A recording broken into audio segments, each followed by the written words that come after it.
Hello, everyone. It's Yogi here. Happy Sunday. And I think it's Mother's Day as well, in the States, isn't it? So happy to all the mothers, and not only mothers for the humankind, and mothers for little animals as well. And that's probably most of us. So happy to all the mothers in the world.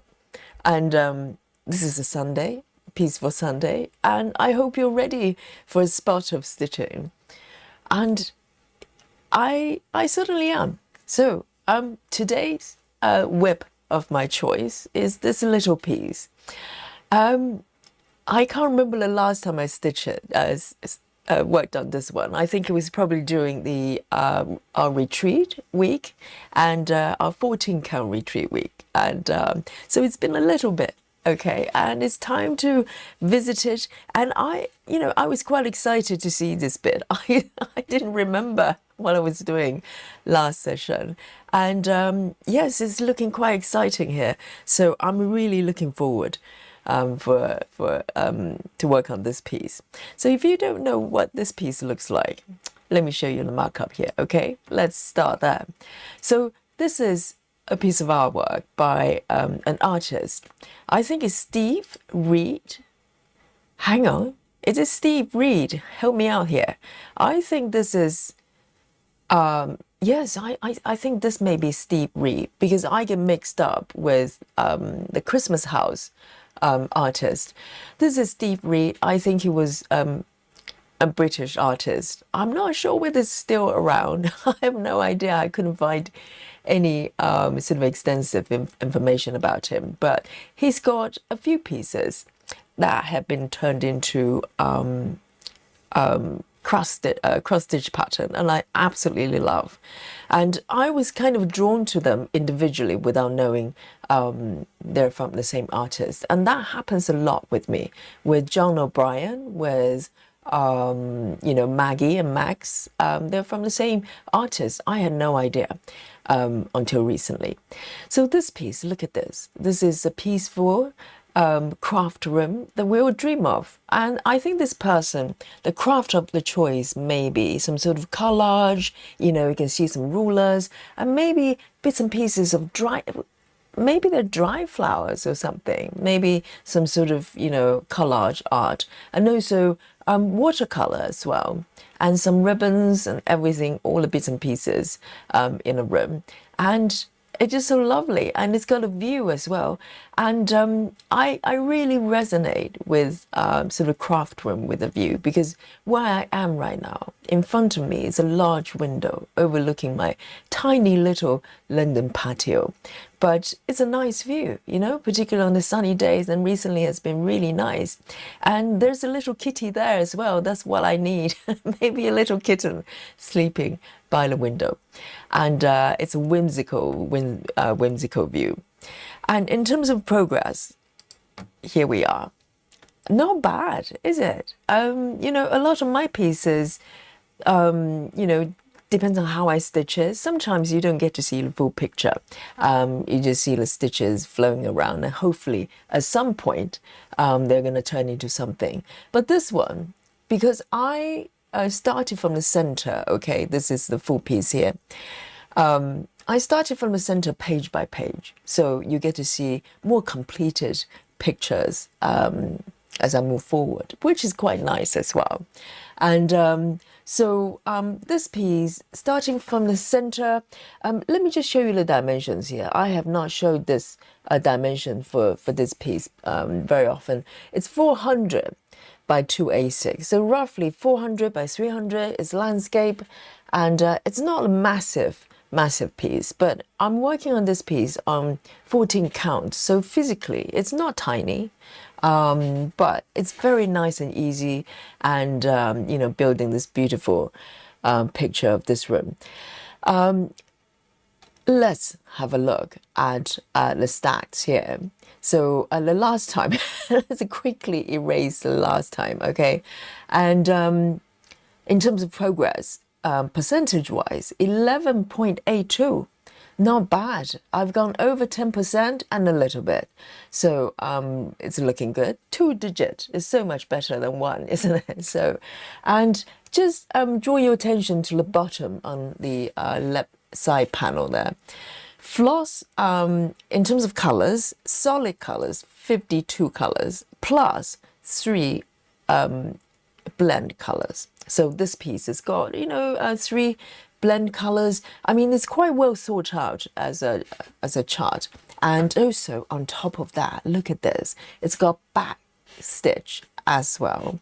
So I have done a little bit of a back stitch. I'll show you a little bit. Maybe you're able to see bits and pieces. But the back stitching of this piece is very, very subtle.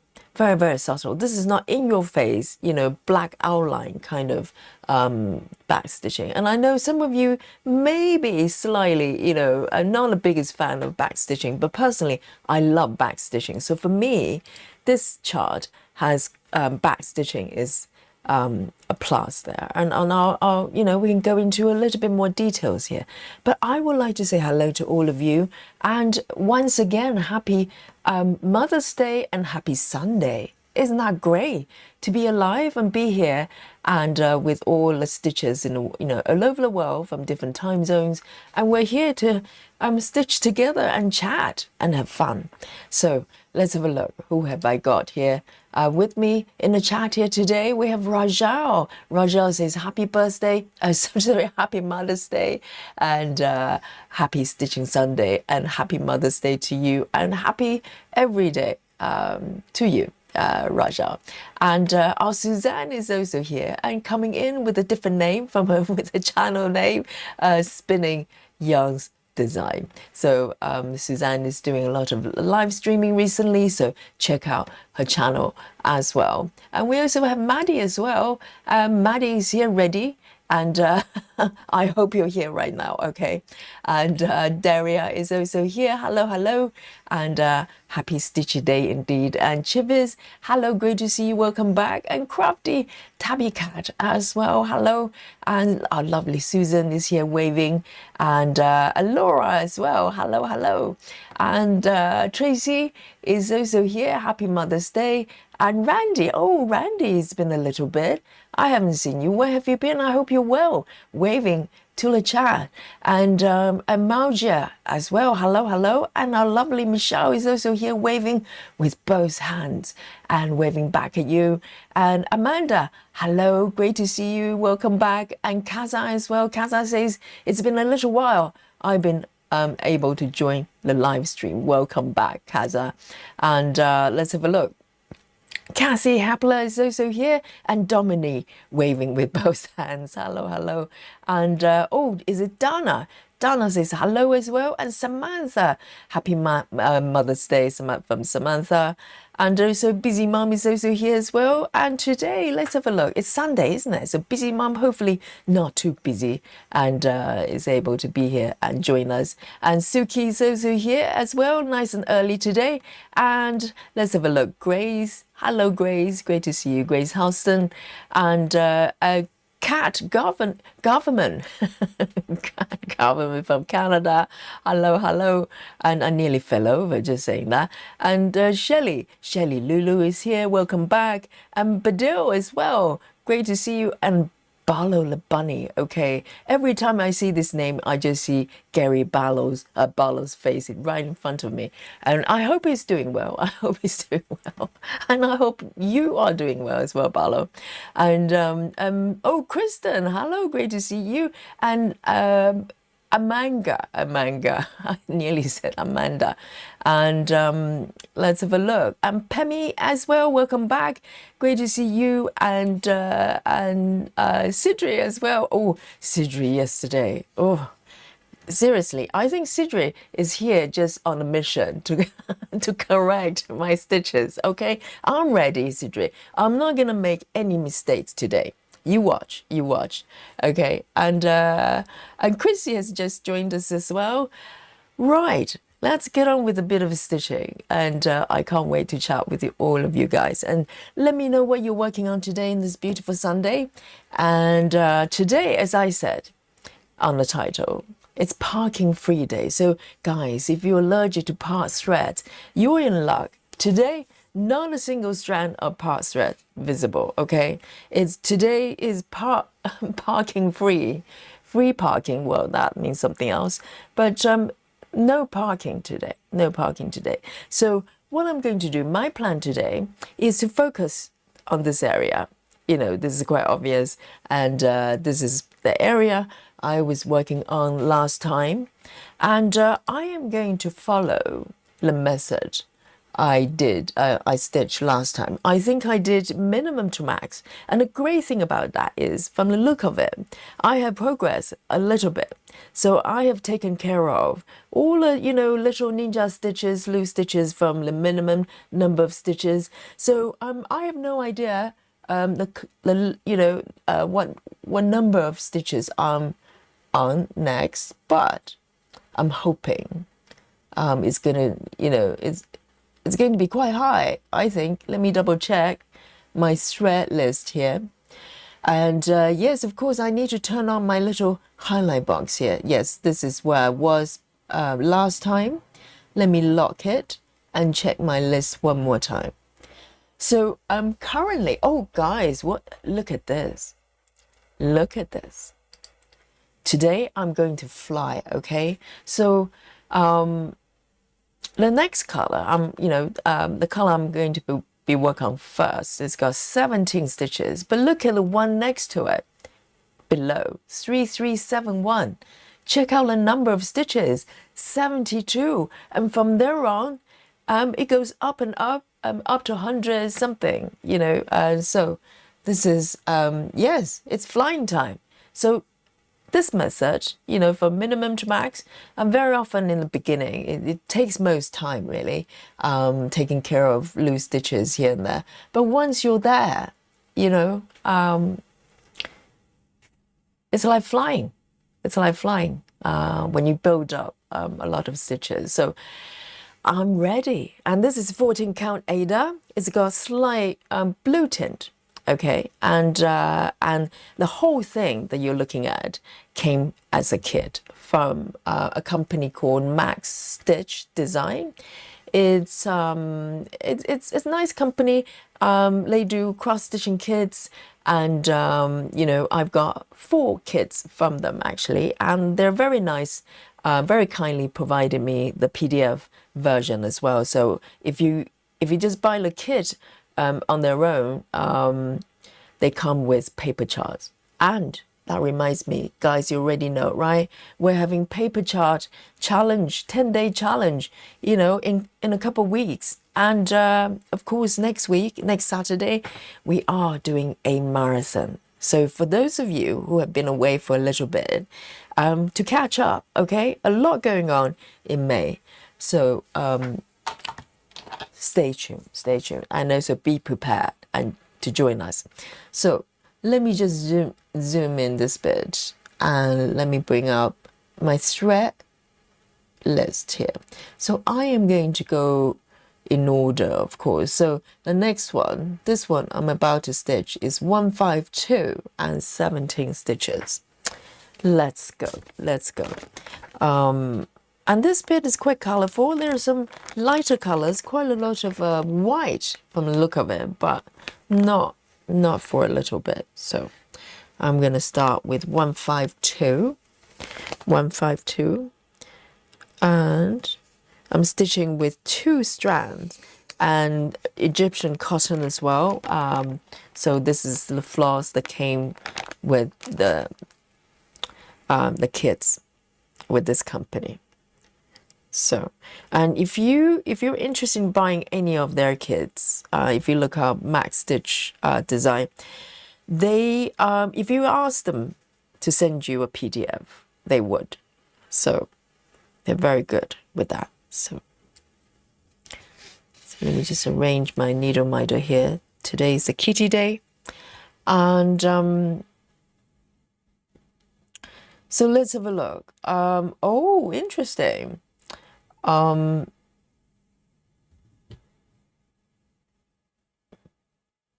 Just reading Chrissy's comment here. Chrissy says, happy Mother's Day two types of mothers, including fur babies? Absolutely. I think we count, right?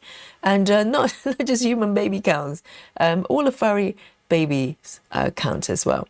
And she says, I'm still in Memphis enjoying my vacations. Son's graduation from Memphis University. Oh my goodness. Congratulations. Must be so exciting. And after graduation, you know, they have to enter the real world. Very exciting too. So here we go.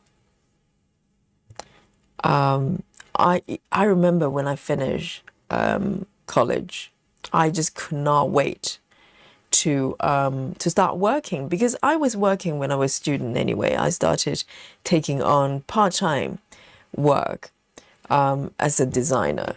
And I loved it. And I love, you know, being able to be out there and be independent, earning my own money. So I couldn't wait. I couldn't wait. Amanda says, to be fair, my name is Amanda. I just have a nickname, Amanda. Oh, that makes sense, because a lot of times when we read something that looks like, you know, something that we're familiar with, we just automatically read it as that. So I had to look very carefully to realize this is not Amanda, it's Amanda. So that's fair. Because we have another Amanda. So Amanda is just good as well, you know. So we can tell you two apart. Oh, this feels so good already. 14 count is just perfect for me today. Nothing too strenuous or labor intensive. And Chrissy stitching on Vintage Baker. Oh, I need to work on that piece. Now you reminded me. Susan's working on Best Friends. That piece is so cute. You know, Susan has a way of finding a lot of cute pieces. Really, really sweet.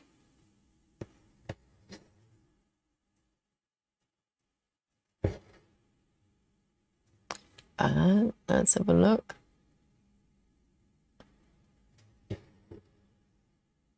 So this is a fairly large area, to be honest. This is like 5 blocks down, no, 4.5 blocks down, and 5 blocks across. So it's, you know, biggish area, but I was feeling ambitious. So let me have a look here. Busy Mom says, I'm in my sewing room today for a bit, and then we'll be stitching later. Wonderful. Busy Mom's got an Etsy shop as well, so she has to create stock items for her shop on Etsy.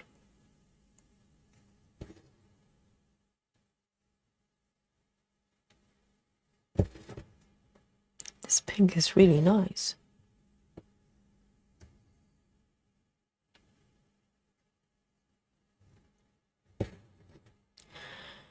Floors Haven is here in the chat. Says, evening, I'm having a snap break from work on Grand Butterfly.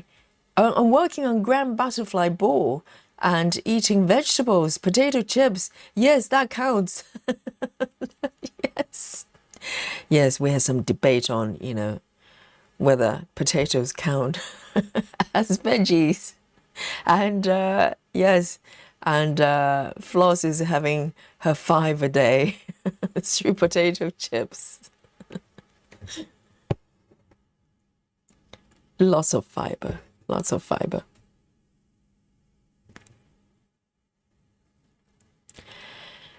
And Cat Government says, hey Yogi, how many webs do you have? Good question. I have not counted, I haven't got the most up-to-date number, but I think I probably, the active webs, okay, not the ones I'm about to start, probably about 25, something like that. A modest number comparing to a lot of stitches here, you know, because Yogi is sensible, very sensible. So I don't start, you know, that many projects. but I've got a few.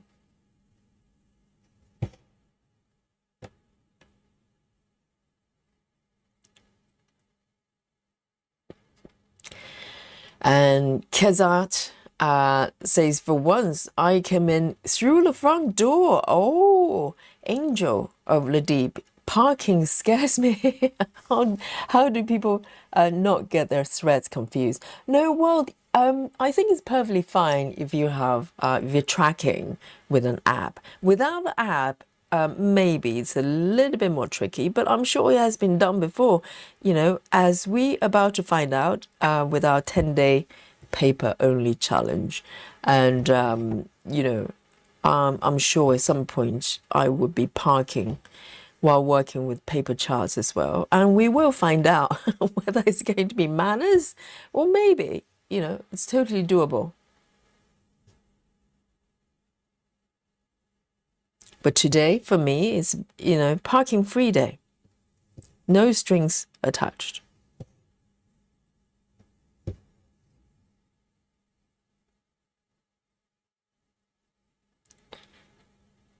And there is just one little stitch on top there. I think I'm gonna do a yogi move. I have not done a yogi move for a little while, but I think I'm gonna anchor my thread here so I can take my thread over to the left here without going over too many stitches.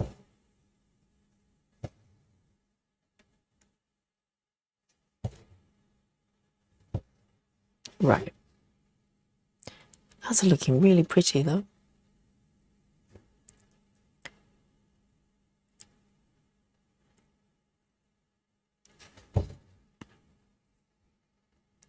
And I just want to quickly show you the back stitching of this piece. So I tend to do it on the go, kind of as I stitch the cross stitches. I'm not one of those people can kind of wait patiently until the end. So I just want to show you a little bit. It's quite subtle. Look at this. Let me move this back here. Can you see a little bit of back stitching going on there? I did this a while ago. So it's very subtle. It's not really in your face, and it's not all over all objects. They kind of use the back stitching as a way to accentuate, kind of a line work kind of style. So it's not, you know, like some pieces, basically everything's got a, you know, back stitching around. And so I'm looking forward to apply those around here as well to give it a little bit more definition. So it's really fun, really fun.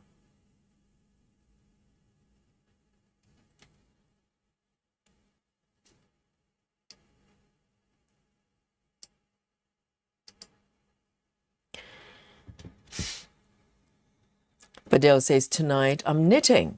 I have been to a confirmation party at a grandchild today. Oh, like gender reveal kind of thing. So I'm a little too tired to focus on embroidery. Absolutely. Just do something that's relaxing.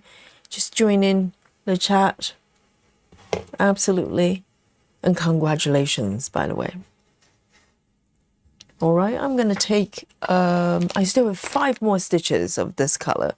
So I'm going to take one more strand of 152. And my organizer for this kit is getting a little bit messy, because this, the floss card with these ones, they're a little bit old. You know, I kind of reuse the cards from other projects, so already they're a little bit worn off. So I'll probably make a new set if I can get my act together.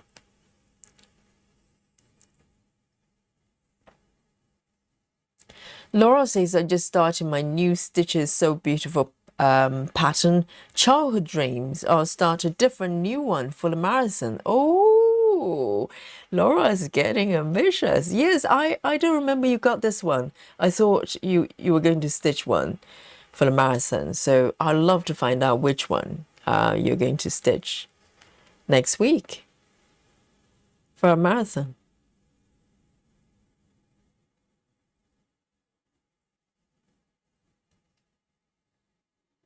Clara, hello. Great to see you. So 5 more stitches with this one. Let me find the stitches. So when you were stitching, you know, minimum to max, in the area this big, sometimes you do have to find, so kind of a treasure hunt to find the stitches, because sometimes they're, you know, somewhere else. You can't see.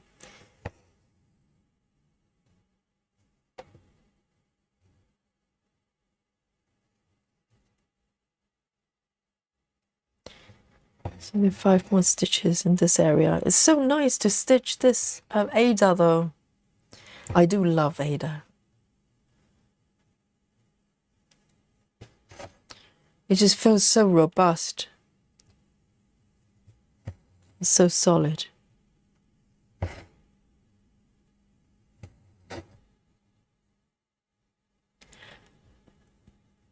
Kristen says I'm working on one of my trackers, miniature, 3K stitch. I have no idea what that means. Whatever. They're very tiny stitches, I bet. That bit I know.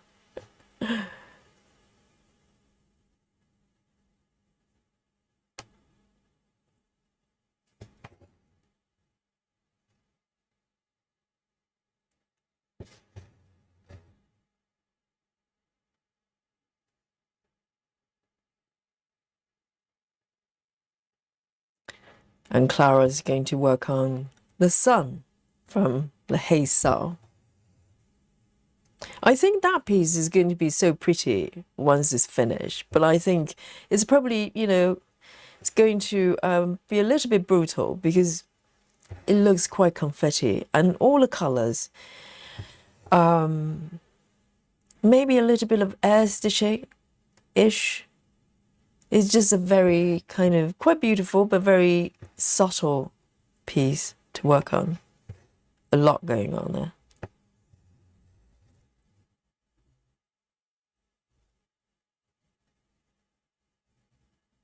And I'm going to actually do a pin because I cannot find another stitch similar in color. Here we go. 14 count, to be honest. You know, regular pin from time to time isn't too bad. I don't like it when, you know, when you have to end every single stitch with pin and you just end up with a lot of pimples. It looks really messy for me. So, okay, 152 done. 152 done. So I am going to move on to the next color. And next color, if I remember correctly, it's like over 70 stitches, so it's quite a lot. Here we go. Let me hit the bucket.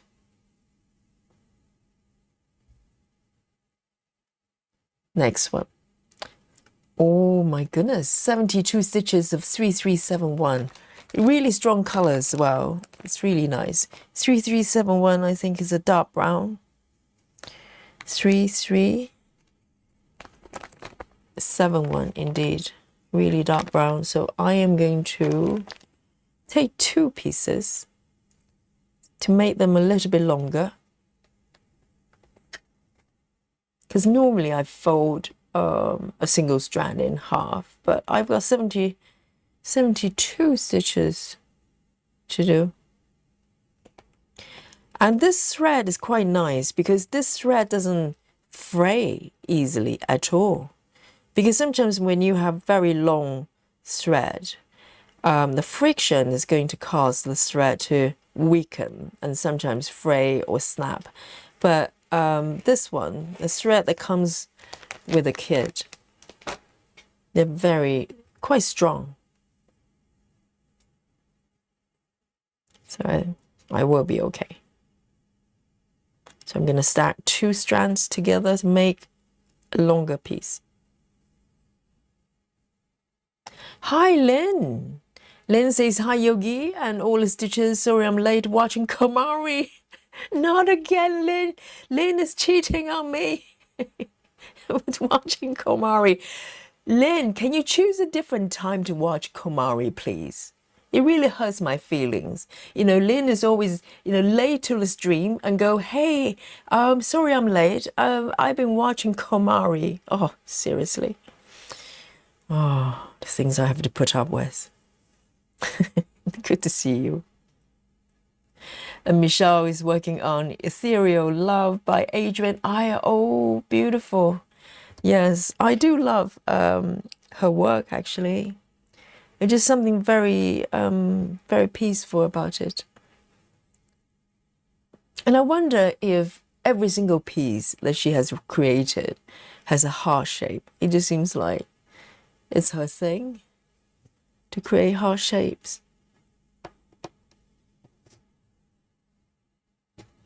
I remember when I was at art school. So I went to art school, and so we did 1 year of foundation before 3 years of degree. Okay, so foundation basically they give you opportunities to try out everything. So we were still quite young, so we kind of had some idea what we wanted to do, but not exactly really. So they give you kind of opportunity to try everything out. You can do fine art, illustrations, sculpture, and printing, all sorts. And I remember that there was one guy who was, for whatever reason, every single piece that he was allowed to create, because sometimes you have to follow the brief and create something that's, specified.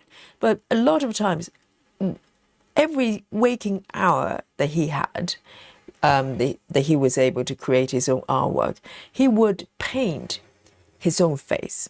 Like every single piece is close-up of his own face, like portrait. And with some variation of the facial expression, but very, very similar. So at the end of every semester, when we have to show our work, the entire wall on his end will be covered by his closed up faces, paintings. And I can't remember what material he used, maybe acrylic, something like that. It wasn't oil, I don't think. And this guy was just into his own face. That's it. And the reason I mentioned that is because, Adrian Aya, as far as, all the artwork I have seen revolving around heart shape. And I'm wondering whether somebody, with some artists, definitely not me. I do sort of variation of things. But some artists, they see the world through a very specific filter. So this guy I was talking about at college, everything he saw looked like his own face or something, through his own face. That was how he kind of experienced the world. It's very interesting. It's a very fine arty thing to do. I think by nature, I'm more commercial in the sense that I like to create things that they're useful for somebody rather than creating things for my, just in my little world. So I'm not the right material, right person to be a fine artist.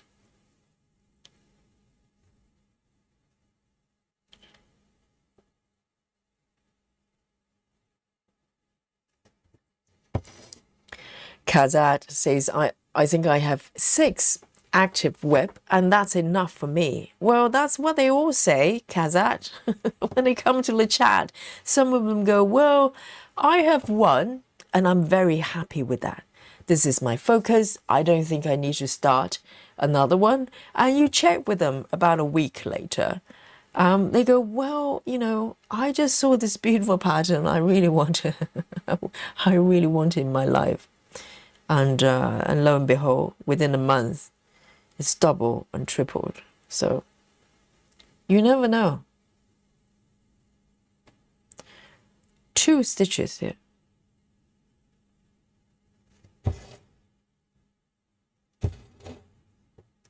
Oh, I love the sound. It is so good. Alison, hello, Alison. Alison says, I was stitching the atrium by Chirimaketi earlier with Suzanne, and now I'm working on my Scotland sampler. Oh, very nice. Yes, Suzanne is doing sort of earlier time in Europe, sort of Europe afternoon-ish in Europe, I think. Maybe it's different every day. But normally I'm working during those hours. So I have not been able to go to anybody's live stream recently. But I hope you have fun.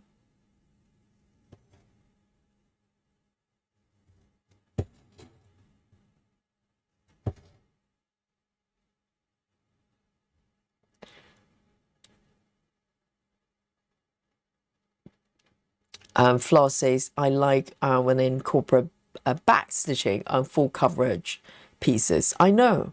And, you know, I think in order for the back stitches to shine, the stitch count cannot be too high, I think. You know, I don't think 25 count will work. I think maybe up to 20 counts might work with back stitching. But when the stitches are too small, it's kind of losing the, you know, it becomes really hard to incorporate back stitching. Let me see where I should take my stitches here. 2 and 1.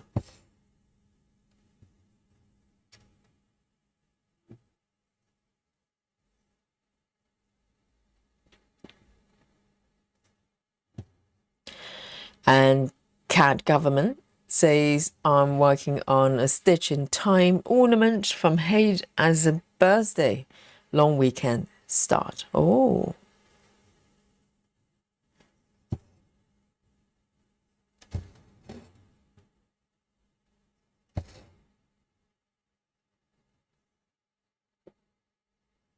Badell says, I think it's relaxing to hear your voice and look at your stitching. I hope so. That's very kind of you to say that. And I love watching people stitching as well. And you know, there's just something very, very therapeutic about that.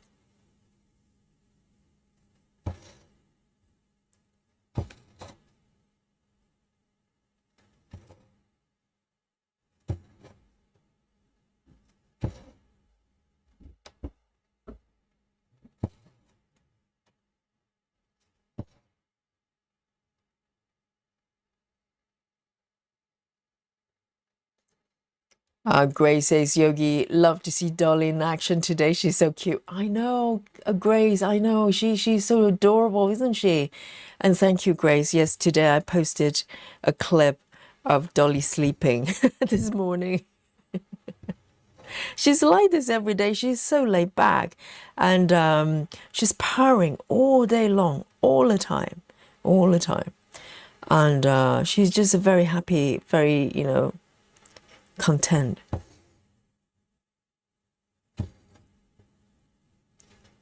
And recently she has to put up with, you know, a few visitors, a few new friends. And I hope she's okay with when Lily comes in sometimes, and Oreo, and now a little I think it's a tabby or tortoiseshell. I'm not too sure. because the patterns are very similar with this one. So Dolly's got a few new friends. Hi Joyce, good to see you. Good evening. Chrissy says I'm working on 3376. Oh, and I have 174 stitches to go. Got you beat. 174. Wow. Are you doing color completion or of some kind? Yes.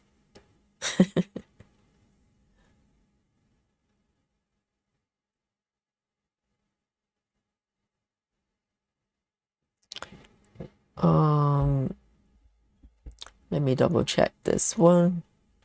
Ooh, I think. Okay, I have one stitch here.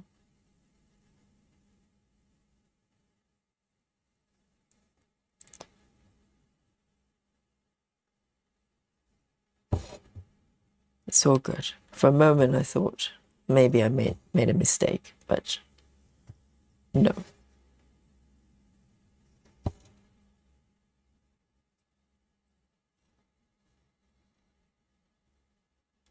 Tracy says, I'm just starting dimensions. Autumn Fairy. Oh, lovely.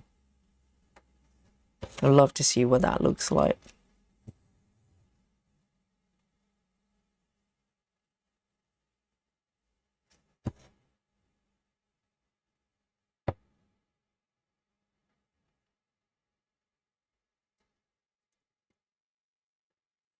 And my Sunday morning class, the first one, it's kind of one of my strongest classes as far as the sequences go, because sometimes you have to kind of tone it down a little bit, so, you know, to cater for the students. But the Sunday morning class, just a lot of really strong sort of yogis that come to this class. So it's really good fun because I can really go all out with the sequences and be a little bit more experimental.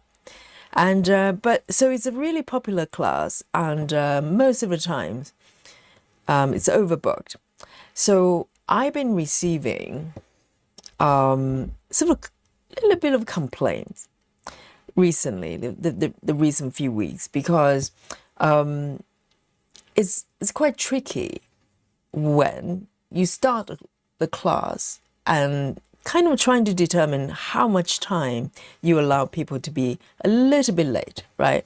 Because sometimes people are running late, genuinely. And generally, I don't want to turn people away unless I have to. If you're kind of 10 minutes late, then I have to turn you away. But if you're within about 5 minutes, I tend to be a little bit more forgiving, because sometimes, people are coming from different places and they really, looking forward to the class. And so, but it's been creating a little bit of problem, because I've been getting complaints from, all directions, saying that sometimes when we start the class, and normally I start on the dot. If it's 10 o'clock, I start on the dot, 10 o'clock, and no fuffing about. So sometimes when we start, and we start with sort of warming up and stuff like that, there'll be people start walking in, have the door wide open, and then start taking the mat, taking the blocks, and drag their mat, and try to get people to, move a little bit so they can squeeze in, and that kind of stuff. So it's been going on. It's been ongoing. It happens most of the time. Sometimes not too bad. And normally I give instructions and go, please keep the movement silently, etc. Subtle hint to tell them that they're late. But there have been some kind of repeat offenders. And I don't know how it works, because they're a couple of girls. I'm pretty sure they were in the dressing room. I have seen them in the dressing room very often before the class. but they're always about 3-4 minutes late coming into the studio. So I don't know how that works. It's not like they had to, rush in from somewhere and they're just late.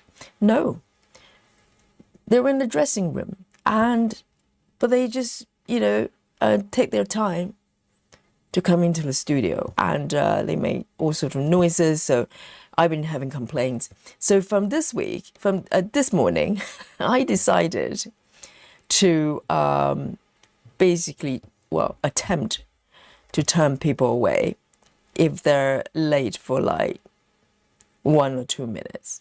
Because to be honest, if you walk into a studio, the teacher is always already there. I say you're late, even if you arrive a few minutes before, because you shouldn't arrive after the teacher, really. And I'm normally about 5 minutes early. So I try not to come into the studio too early, because I just want to leave the students kind of alone to settle in.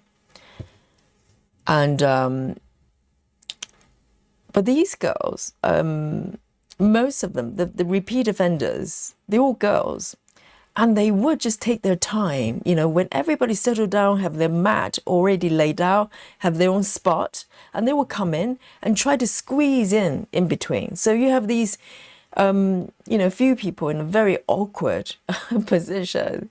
And so everybody, quite a lot of people kind of came to me and said that. So today I try to, turn people away. And it turned out to be a lot harder to do, because obviously when the class starts, I'm teaching, right? So I'm focusing on teaching, and people start coming in. So at the studio where I was teaching today, there's a sign that you can put outside to block the door. So it's like glass doors,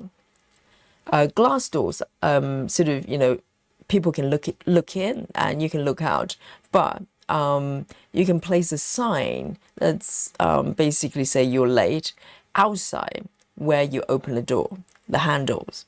So it should, for most people, that would be a very unsubtle hint saying that, you can't come in anymore. But today, oh dear, people basically broke in. They removed the sign and started coming in. There were about 4 or 5 people came in at the same time. And the class, we've already started. It was so quiet and so peaceful. And suddenly about 5 people just bursted in.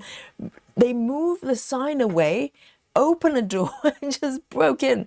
And I couldn't stop them, because I said, from now on, we're going to start. If you can't come in once the class already started. And they just not listening to me. It's like they just kept going, grabbing their mat and everything. And it was like losing battle. And then after that, there was another wave of 2 people came in as well. So it was, and I was teaching. It's not like I was just standing there as a traffic warden. I was teaching. And it was just really disruptive. Really, really bad. So, and after the class, few people came to me again and go, well, this has to stop. And I kind of agree. Because these are not the people who have to travel from far away and they're just late from time to time. No, these are the ones that I see over and over again, just coming in late for whatever reason. They're already in the building. So from next week, I'll have to be a lot firmer. I mean, it's quite hard, because sometimes I kind of want to give them some grace and go, some people come in really, really looking forward to practicing, and I turn them away. It must be terrible, but I'm afraid I'll have to put my feet down. And so, yeah, so this morning was a little bit of a, Like, people literally just broke in.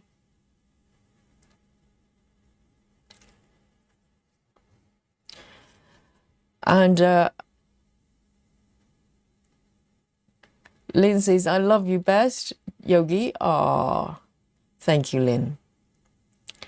Rajan says, Yogi, where can I get the pattern for this weekend marathon?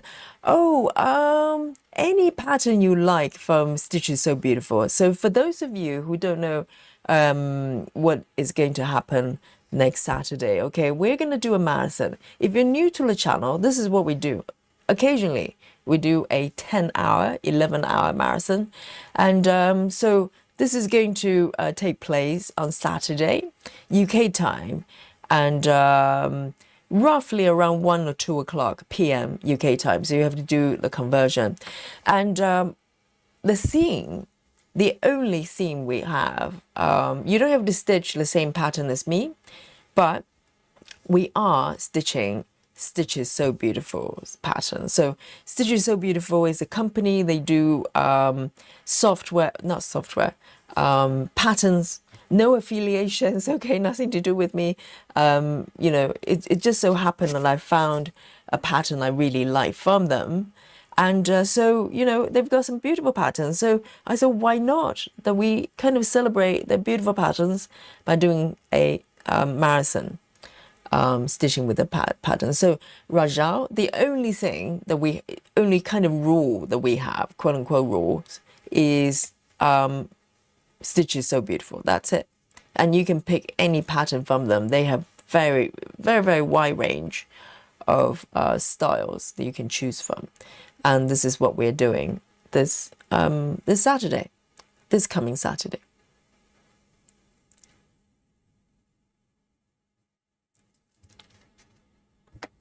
All right, let me pick another one. Already I run out. That long piece of thread didn't last very long. 3371. Spooky bingo, anyone? And I remember in terms of when you turn the students away, this topic came up frequently when I was doing my training. And at that time, to be honest, I was kind of thinking, of course you turn them away on the dot. If they're late, turn them away. But gradually, as I became a teacher, I kind of slowly changing my mind, because I kind of started to have a little bit more empathy on the students, you know, knowing that if they come all the way to the studio, I mean, sometimes things happen, you know, that you're late for a little bit. You don't want to get turned away. So I've been very generous when it comes to, you know, being late for a few minutes. But, you know, if it's a repeat offender, I have to do something about it. It's just not fair for people who come here. Some of them arrive like 10, 15 minutes before, you know, 6, just stay in the studio quietly, waiting for the class to start. And lo and behold, you've got people, not a care in the world, just barge in when the class, you know, has already started. So if that's you, okay, you've ever been to yoga class, just be mindful. I think yoga classes are slightly different from other types of, you know, fitness classes. You just need a lot more peace and space. So always try to arrive a little bit early if you can.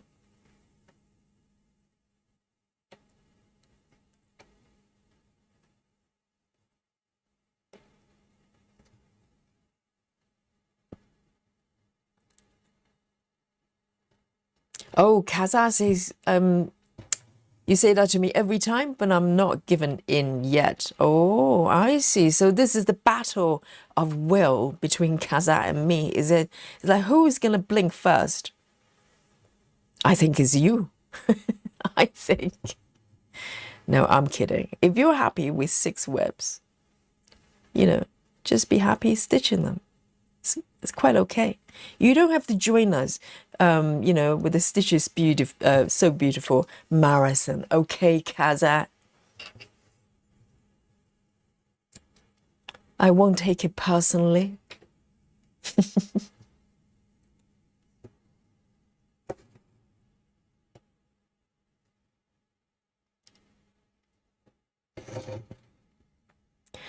Crafty Tabby Cat says, I'm diamond painting Tropical Dreams by Steve Sundrum. Oh, so it's from Diamond Art Club. I've never done diamond painting, actually. In fact, I didn't even know such thing existed until very recently.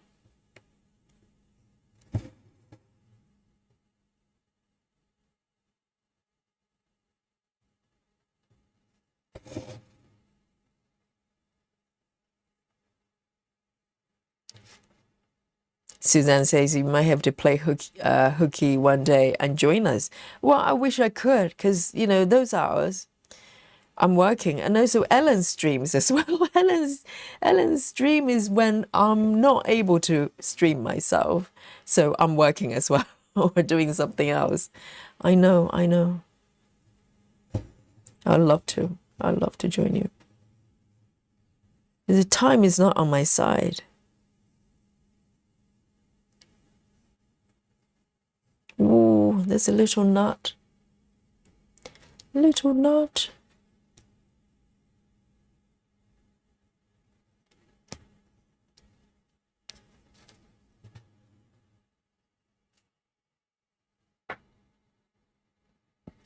Badell says, yesterday I started on hay design to be embroidered on 25 count even weave.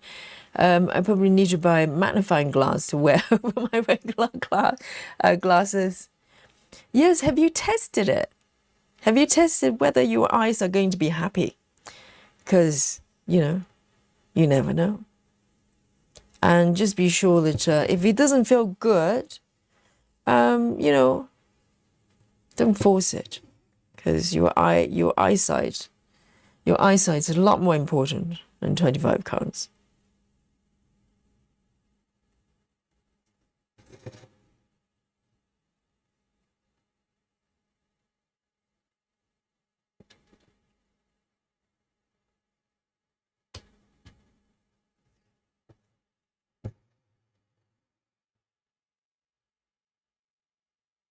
Oh, so Chrissy's doing min to max as well. Okay. 4x4. Okay, so it's not that different from mine. Mine is about 4.5 by 5, a little bit bigger. Jackie James, hello. Oh, Jackie has finished a piece. Have you? How nice.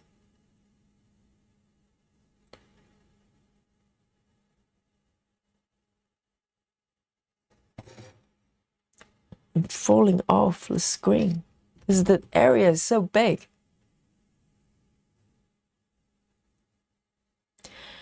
Hi, is it Daniel? Good evening.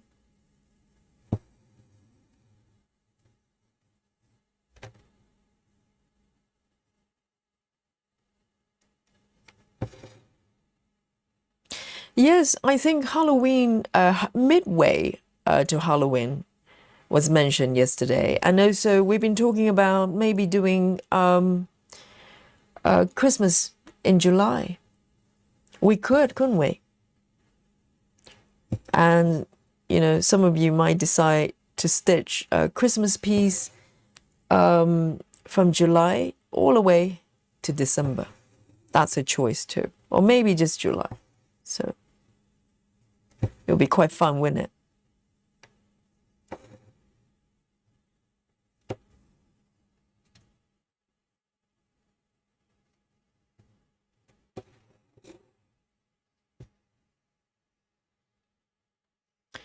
One, two.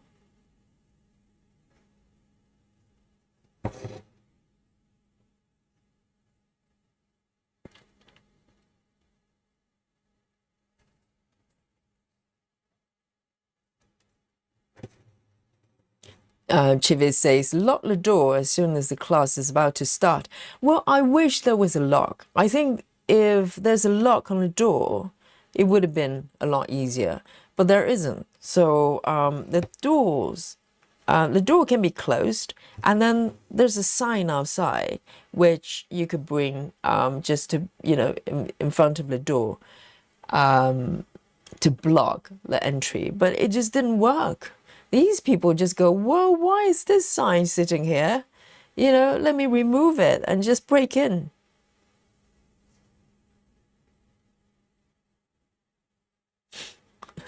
I just couldn't believe it. They just broke in, like all 5 of them. Not a care in the world.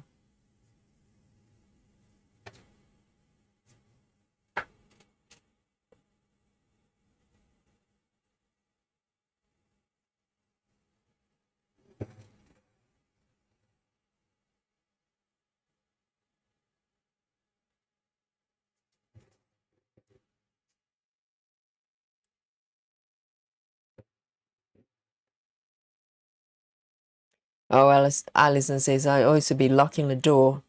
Yes. I think some studios, I have heard that some studios actually have a lock to lock from the inside. But at the same time, they probably don't want to do that for safety reasons, just in case someone locking themselves in for whatever reason.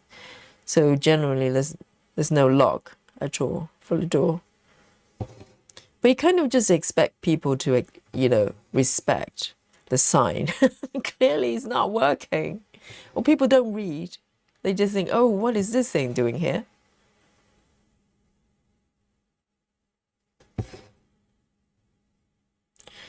So I think next week I'm going to have to stand by the door and turn people away, and it's terrible because normally when you start a class, you want to be somewhere that everybody could see you. You want to be in the front of of the class.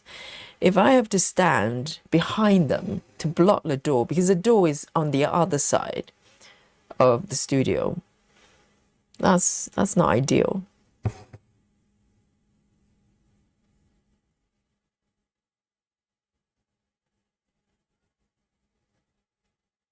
Joy says, hey, rehab.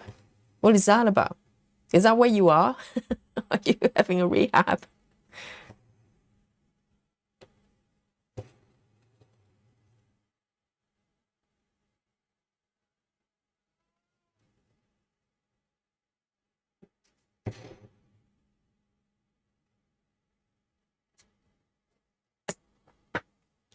Flo says, I've been to studios where if you're not there 10 minutes before, you lose your spot and someone else gets it. Oh, that's hardcore. 10 minutes before. I think you can probably do that.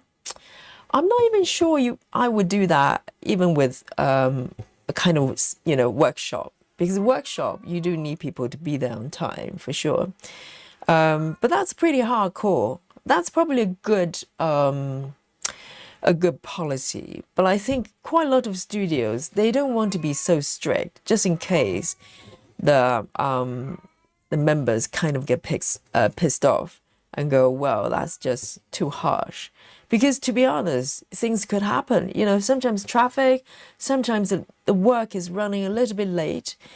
And I understand that. And so I try to be, as forgiving as I can. But when you see people really just taking it so casually and, like this girl, I was saying, I'm pretty sure she was already in the dressing room. But for some reason, she just didn't bother to, go to the studio on time. And she does this quite frequently. So that has to stop, I think. Particularly when it gets to the point that you are disrupting other people's practices. That is not fair.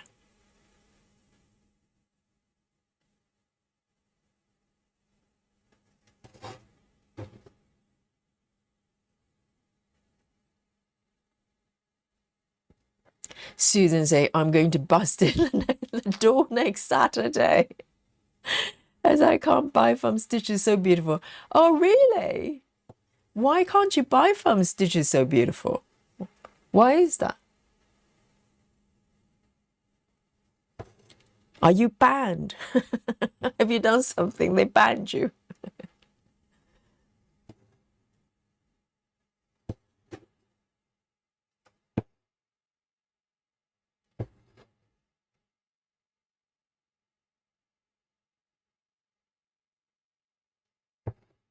That's okay, Susan. Susan, I'll leave a cat flap for you, okay?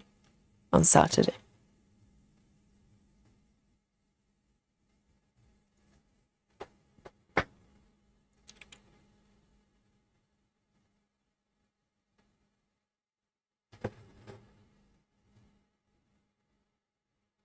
And Kristen says, Yogi, I didn't tell you, I'm going against brand and starting a supersize max color on 16 counts.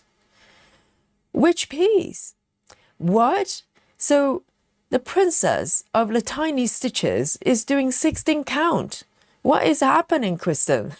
We need to have a word. What happened? Why are we not doing 56 counts? And which piece are you stitching? And super size as well. And, you know, Kristen, you can join Susan. Susan is doing traveling library on 16 counts, the size of a duvet, a king size duvet. It can be done. All right, I've got 5 more.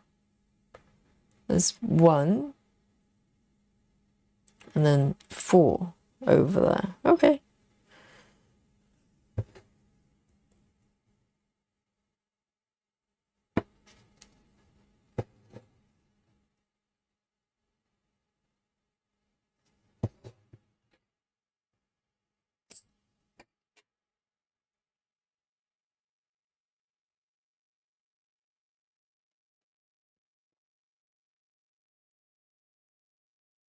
Lynn says, Yogi, I could not cope with 6 webs. I have a job to cope with Maggie.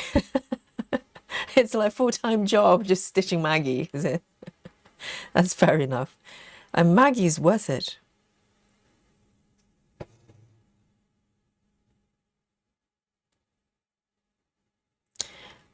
Oh, Joy says, and the 101 alphabet. Yes, I would love to do that piece. Today I need to decode what Joyce is saying.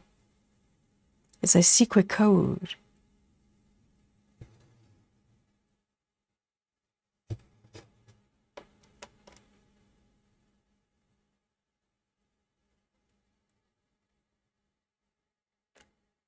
Oh, so Kristen is doing Dragon Forge.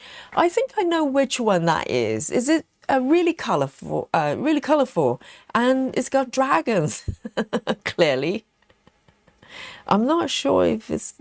Is it the pain-free craft pattern, or is it Hade? There's so many dragon-related patterns. I lose track.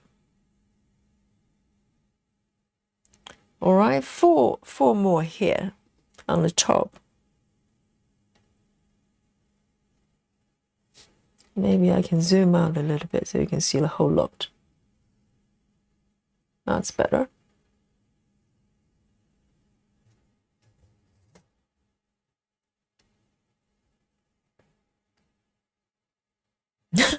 Yogi, please put Mr. Yogi on the door. So yes, just turn him into a doorman. Yes, just stand there and watch the door for me.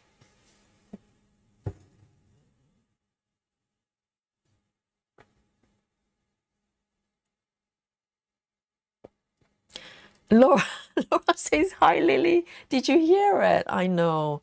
And the thing is with Lily, because originally when he was crying a lot outside, obviously I thought maybe because he was unhappy that he was locked out. And of course, that was probably one of the reasons. And nowadays, recently, I've been giving him a lot of food and also let him in from time to time, okay? when he's not being aggressive to Dolly. And he's still meowing a lot. I don't know. I think he's just very territorial. He's kind of, you know, trying to fight other cats all the time in the neighborhood. And he's very, very vocal. He talks a lot.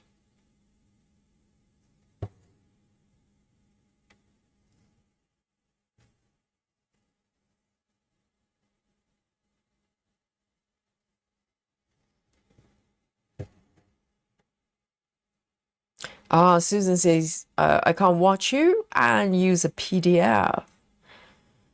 Use a PDF. Oh, right. Okay. But you can use a paper chart. I thought you were a paper girl. Susan. Oh, I see what you mean. Because do they only do PDFs? Do they not do paper charts?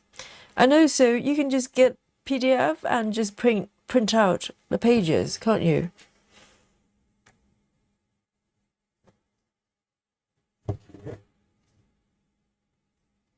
"72 stitches. I'm done." That was nice. It didn't feel like 72 stitches. It was so quick-ish. 72.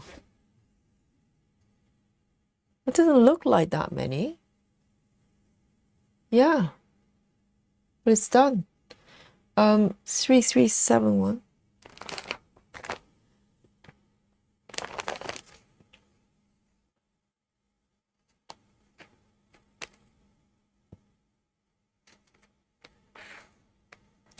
And I think at some point there's going to be a whole bunch of white stitches.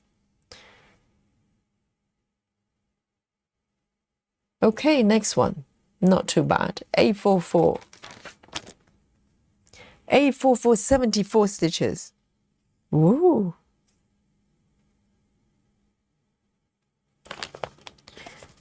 Again, I'm going to take 2 strands.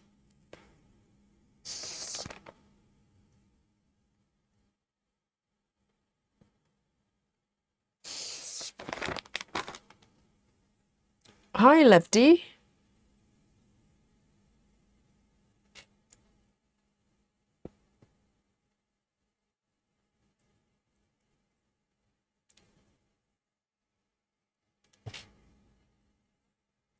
Kristen says my wife wanted one as the central piece of Dungeons and Dragons room.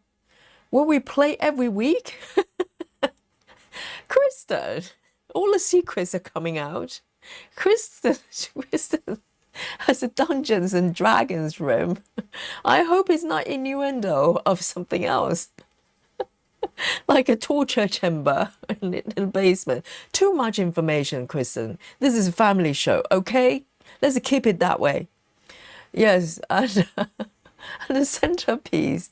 Wow. So you've got some space in your Dungeons and Dragons room. I cannot even visualize what that looks like.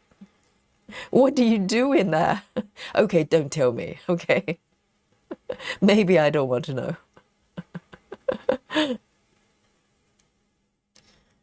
Oh, the secret life of stitches.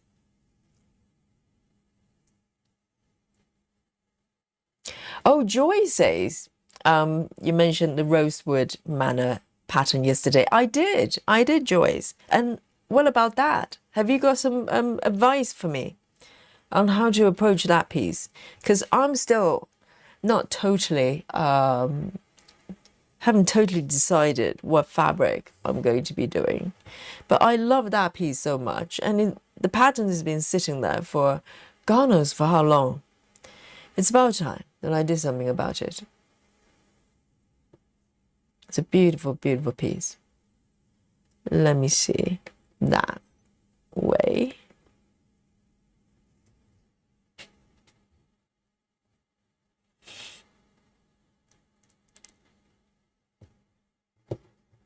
Hi, Kelly. Kelly Quotes Plus.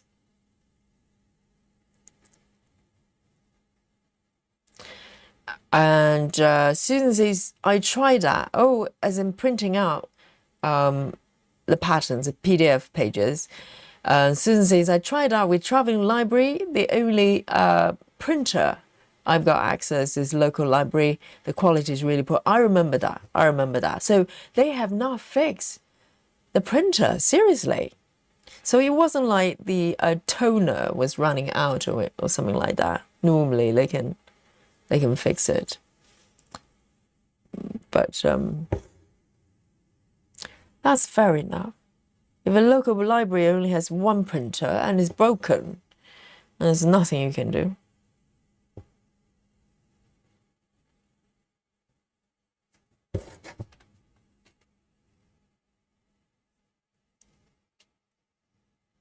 Dungeon and Dragons room. Hey, you know, Kristen, you started it. Samantha says, now the title will make a good mystery book, Secret Life of a Stitcher. Yes. Maybe someone can write a book about and just, you know,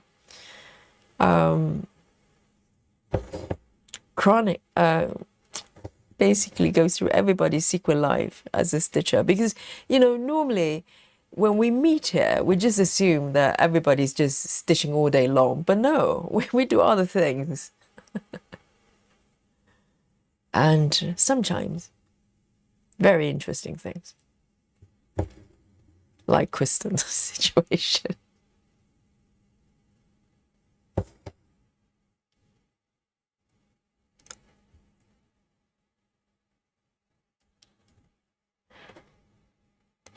Oh, have you? Oh, Joyce, now I get it. Because, you know, all the comments kind of come in bits and pieces. I didn't get it. So Joyce has got the pattern. Oh, wonderful. Joyce, join us.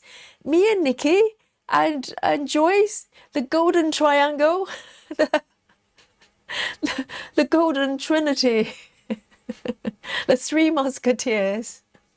We can embark on a 101 alphabet journey together. Dun, dun, dun. A new chapter of, you know, opening. The doors are opening. I see. I'm so happy to hear that. But do you know what fabric count you're going to be stitching it, the pattern on? I need to know. Because I cannot make up my mind. I think the pattern is calling for 36.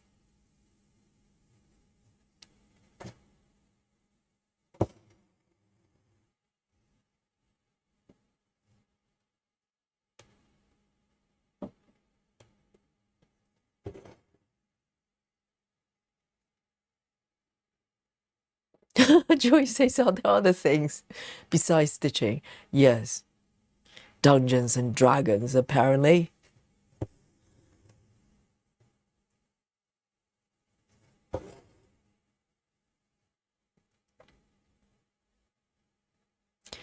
Kelly says, I just finished a quilted table runner. Wow. You know, I do have a sewing machine, but I'm just very lazy when it comes to sewing machine because a lot of fabric I've got, full confession, I have not done the edges, okay? Maggie, for instance, the edges are stuff. They kind of started to fray a little bit because I've been stitching it for a few months now, and I have not done the, have not sewn the edges. Because I'm just so lazy when it comes to sewing machines. I'll probably need to do a proper session and do all the fabric. They're yet to be done.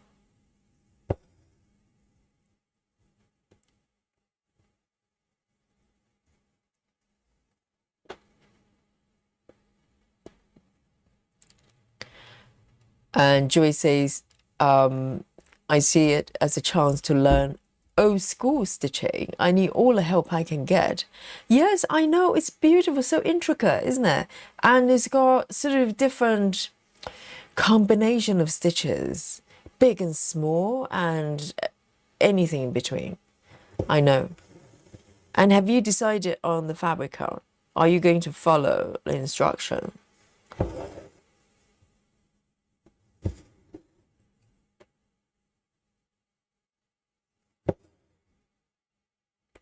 And that's an epic journey.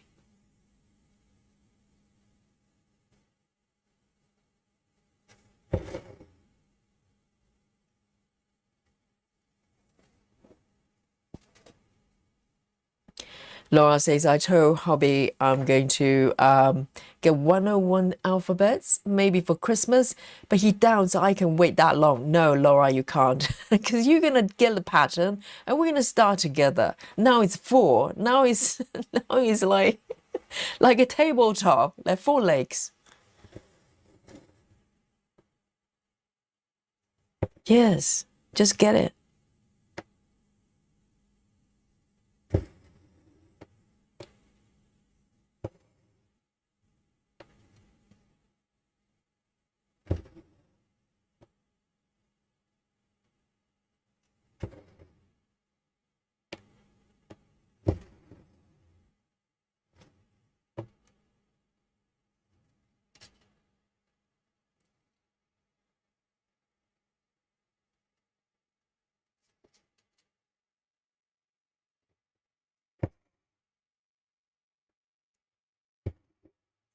Oh, I love the sound. So good.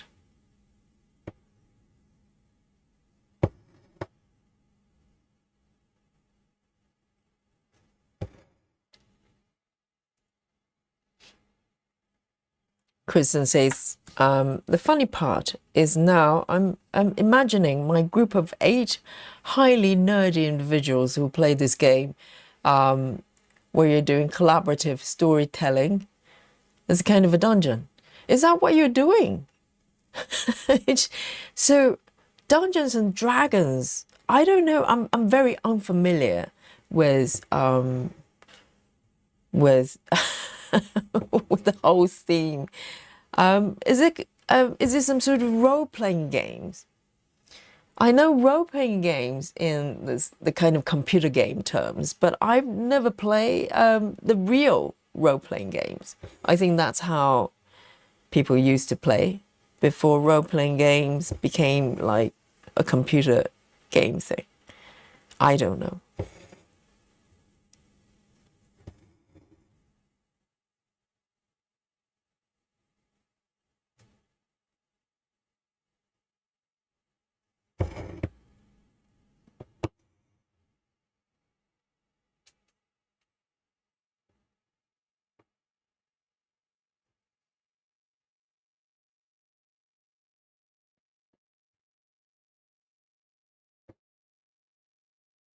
Oh, has Kristen's got a channel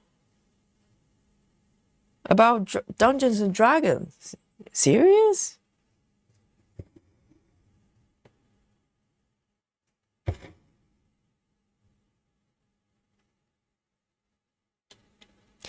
Dominique says, Yogi, what time does the marathon begin? I would love to join. Yes, it's going to be on the 16th. Okay, it's a Saturday, depends on where you are. For some of you in Australia, maybe 17th, but 16th European time, UK time, right? We're starting in the afternoon, maybe 1 or 2 o'clock, no later, because we're aiming for minimum 10 hours, and we're going to stitch from the UK afternoon and all the way to midnight. And then I have to go to bed because I have early classes tomorrow, the following day.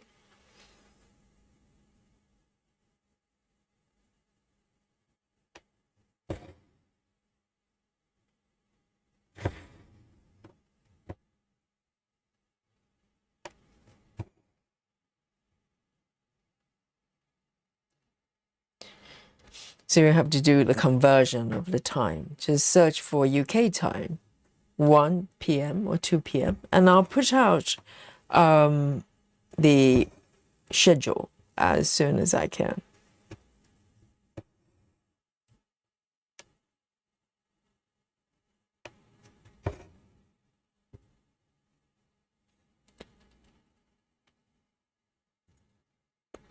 Oh, Joyce. Joyce says, I'm thinking about linen, but not sure. Stitching over two is a challenge. Maybe I'm better off with even weave. Yes. Well, this is one of the reasons why I have not started the piece, because I just go back and forth about linen, even weave. It's such a beautiful piece. So in my mind, I visualize this piece on a piece of linen. But having close to zero experience with linen, I don't know how well I'm going to do. And so I kind of go back and forth thinking maybe I'm just overcomplicating the process. Maybe I should just go for even weave. So I think the stitches, quite a lot of them are two strands, 2/2. I think that's what it is. And then some of them are 1/1, because if you look at the pattern, some of them are kind of quarter size stitches. And also backstitching as well with single strands, something like that. So it's a combination of different things. So, you know, I think the fabric count has to be kind of workable for a 2/2 and 1/1 as well.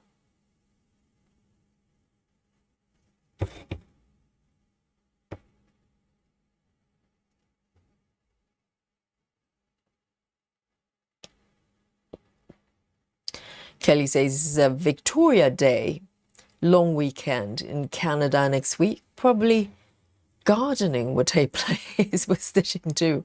Right, Victoria Day, long weekend. So it's probably a little bit like bank holiday over here.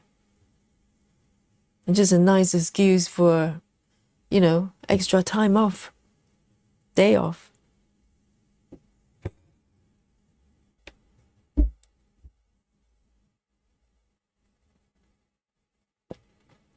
Floss says, do you not know of Dungeons and Dragons? Well, I know of it, if that makes sense. I know it's a genre and a game, or games in computer games. So I'm aware of that, but I'm not familiar with the actual role-playing games in the old-fashioned way. I think that's how it started, isn't it? And then turned into computer games. I think. I'm not sure. But I have never played sort of role-playing as in, you know, storytelling, that type of things.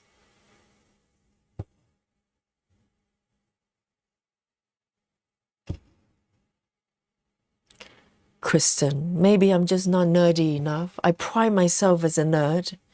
I think I've failed.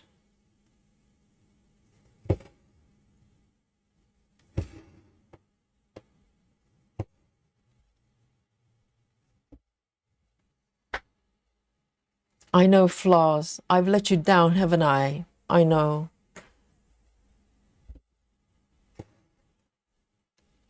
Maybe there are just different levels of nerdiness. I'm a novice.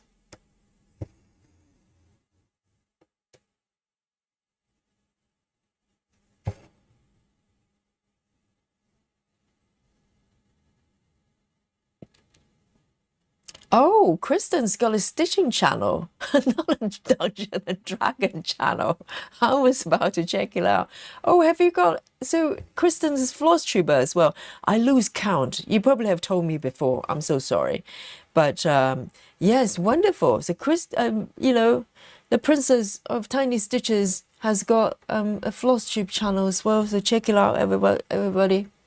If you like to see stitches are so tiny that you literally cannot see what's going on, then go check out Kristen's channel. But now she's doing 16 counts. Oh, those are visible, I'm sure.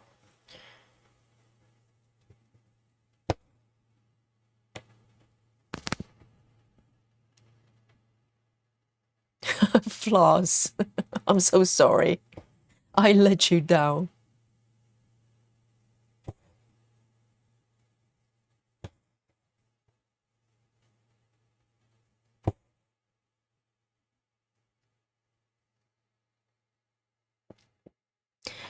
Chiva says, that would be 6 a.m. for me. Well, have an early start. It's a Saturday, you know, and we're stitching for 10 hours minimum.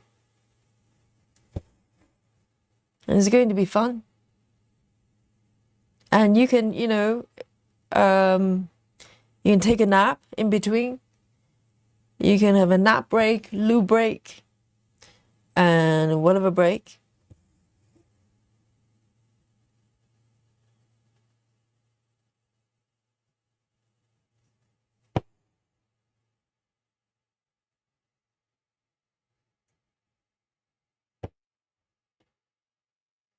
This is so therapeutic. I'm just flying with the stitches. I'd love to find out how many stitches I've done for this session.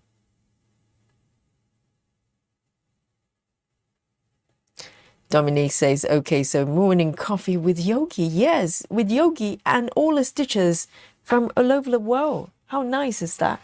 And talking about coffee, I need to take a sip. I'm easily influenced. I just need to take a sip of my coffee. And it's freshly brewed as well, just before the stream. Oh, delicious. I nearly forgot. I've got a fresh cup of coffee here.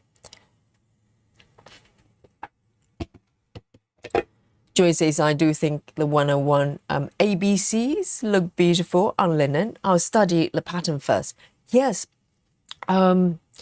Joyce, if you could suggest some sort of linen, if you think it's doable for me, I mean, I would love to do it on linen. I don't mind if it takes forever for me to do that piece. I'm willing to try, but it's so beautiful, and I just imagine the pattern being on, just like, you know, the markup there. It should be on a piece of kind of antique looking linen. That's how I, kind of visualize it. I'm sure it will be probably quite beautiful on evenweave as well, but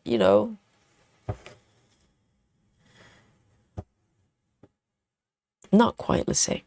Not quite the same.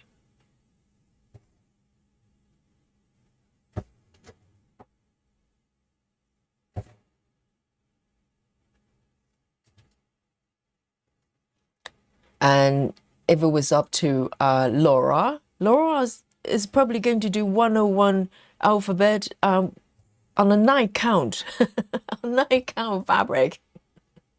Ada, nice and big. You need a huge piece of Ada.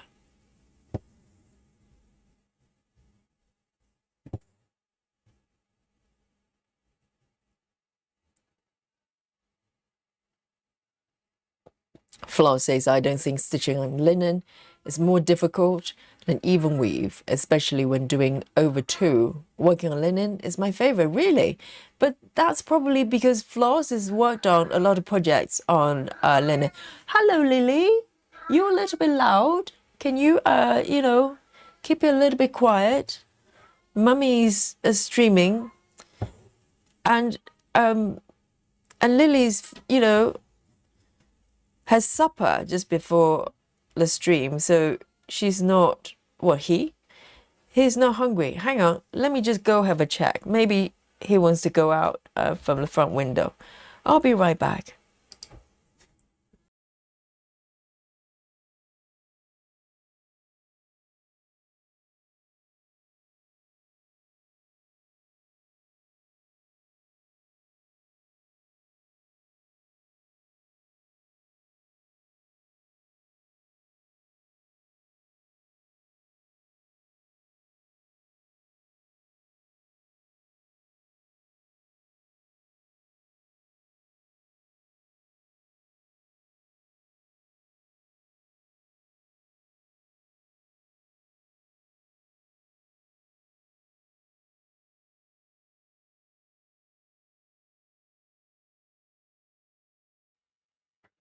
Oh, there you go. Now it's Lily trying to get out of the front window. Very demanding. And going, yeah, now. I need to get out now. So That's Lily for you.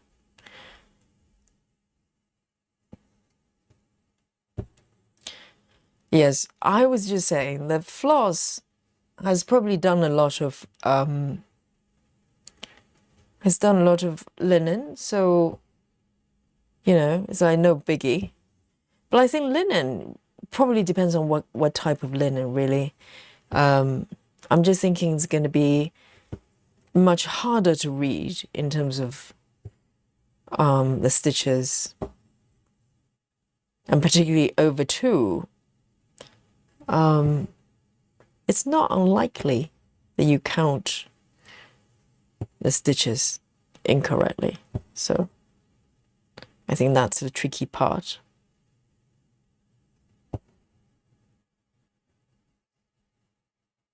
All right, I've got 38 of this color to go.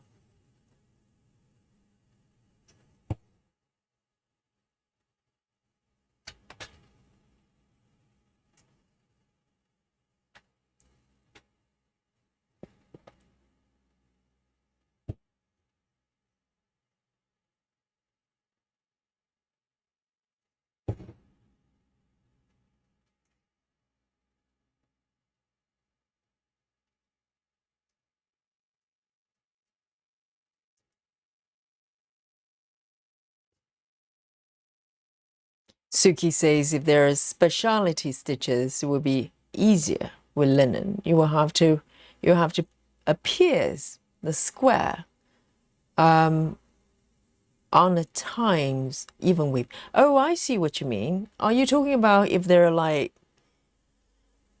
quarter stitches or something like that? I don't know. Maybe Joyce can shed some light. To be honest with you, I was just hoping to start stitching and hope for the best. I have not studied the pattern at all, so that's me. But now Joyce is on the case. We will find out. I think there are a few sort of single strand quarter size stitches. So if you look at the pattern, they're kind of longer stitches and shorter stitches. I don't know what to call them.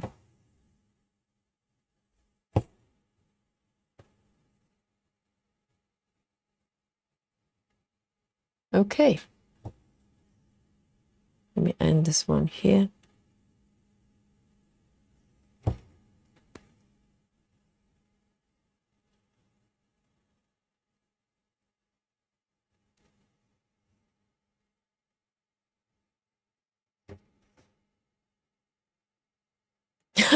Kelly says the good old Queen Vicky has been dead since 1901, but we're still having a long weekend. Well, this is her legacy, you know, bring people joy through her death, that you can still enjoy a longer weekend. How nice. A44, I'm going to take 2 more pieces.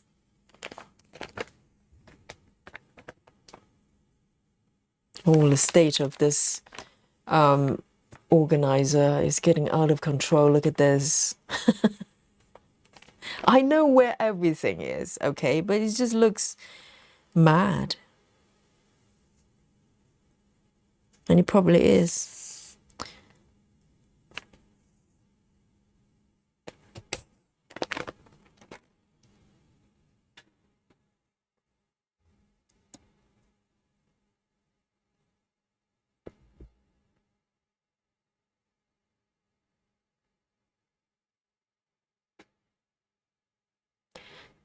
Susan says, buy a small piece of linen and test it out.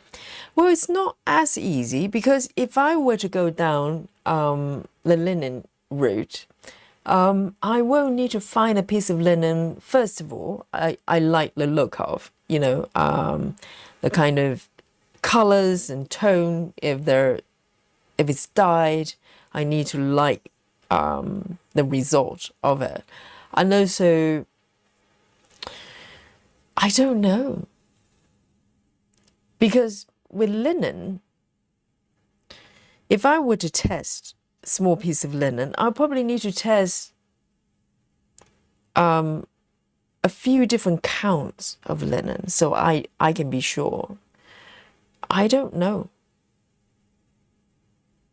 I don't think it's that easy. And also ultimately I need to be able to get a piece of linen that's big enough and not, you know, not too expensive. So I don't have to, you know, remortgage in order to do that.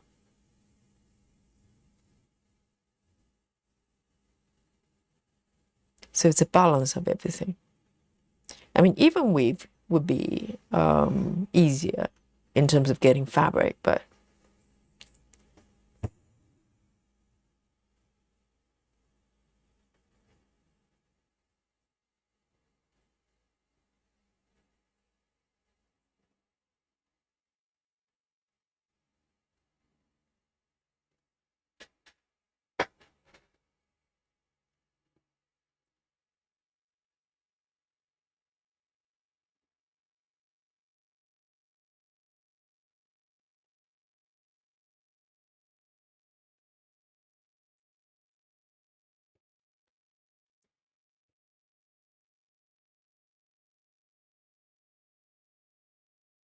so I know very little about linen. I just like the idea of it.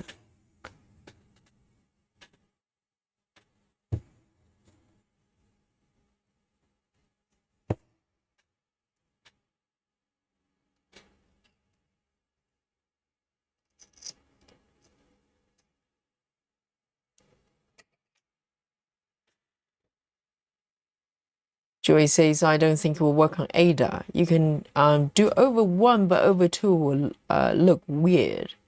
Do people not ever do over two on Ada? I don't know. Come to think of it, maybe not. Because the whole point of doing over two is for the fabric to look finer than the stitches, isn't it? When you double, when you stitch 14 count, for instance, you get 28 count even weave. And the background, there's, you know, normally you only do that because you want the background to show through.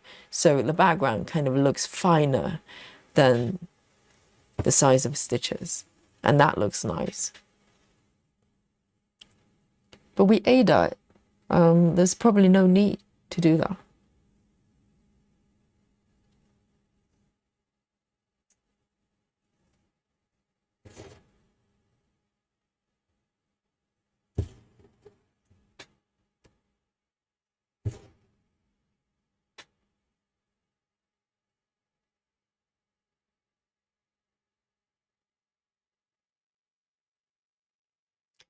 And Suzanne says, if you have worked on even weave, you totally can work on linen. And I'm guessing you would totally love it. Personally, I love linen over even weave. So it's not very delicate to stitch. I think well, the two things when it comes to linen that kind of scares me a little bit. One is because it's not evenly woven, so sometimes it's harder to read the stitches. So that's one thing. I mean, just imagine, you know, just think about how much I struggle even with Ada counting stitches. And also the second would be the fabric itself. I just imagine the fabric would be kind of more delicate, you know what I mean? So it may not be a problem. It may not be a problem, but I'm just thinking, you know, if I had any kind of fear over linen, that will probably be the reasons. 1, 2, 3. 1, 2, 3.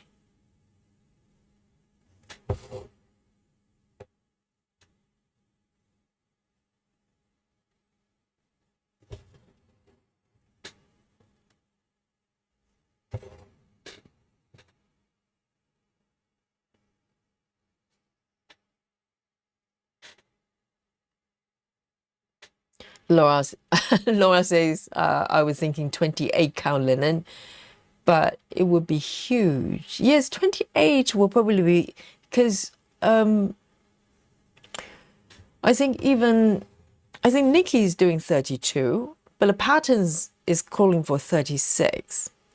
And I remember watching this gentleman stitcher doing this pattern. He stitched on 32 counts, and he showed it on the screen, and it was huge, as it is, even with 36 count fabric. And I remember he switched to 40 or 42, I can't remember. I have to dig out that video.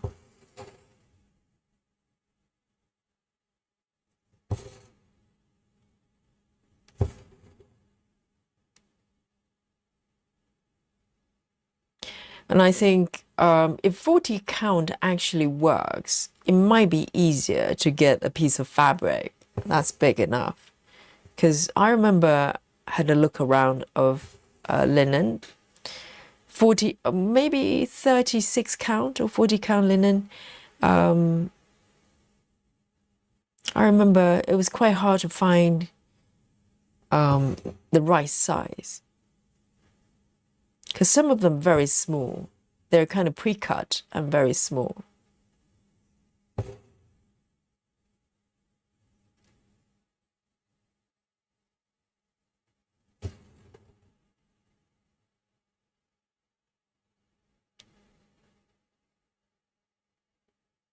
One, two, three, and then here.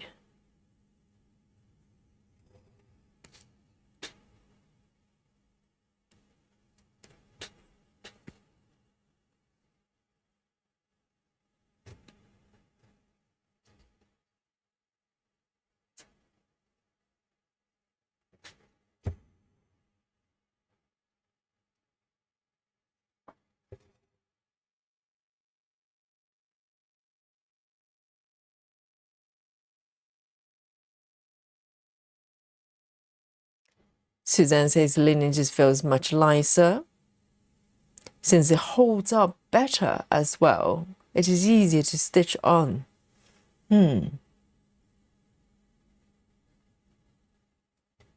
Barlow says you can see the doggies leg taking shape. Oh, really? Let me zoom out a little bit. Yes, I think the top bit probably touching the little dogs. Are these the little doggy legs? These ones? You probably need a little bit of imagination to see that. But yes, I think that's the area I'm in. So this is a flower, and the little doggy is just around here. I think this is the magic of cross-stitching. It looks like totally like nothing, random things, and suddenly little leggies appeared.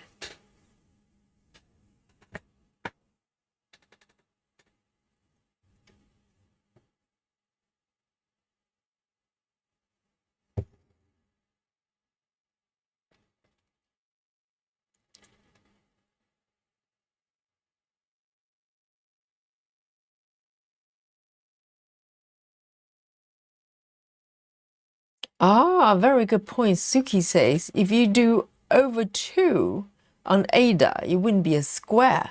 Oh, because the stitches, they look a little bit longer, don't they?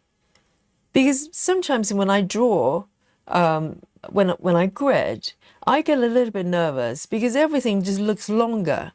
So I always had to check just in case I'm, counted one extra. What's up?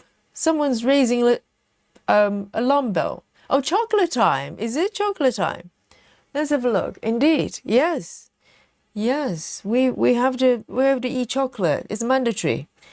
All right. Let me just do one more stitch here, and then we can do our chocolate time. Okay, eating chocolate is a serious business, okay? No joke. Let me dot this one down here.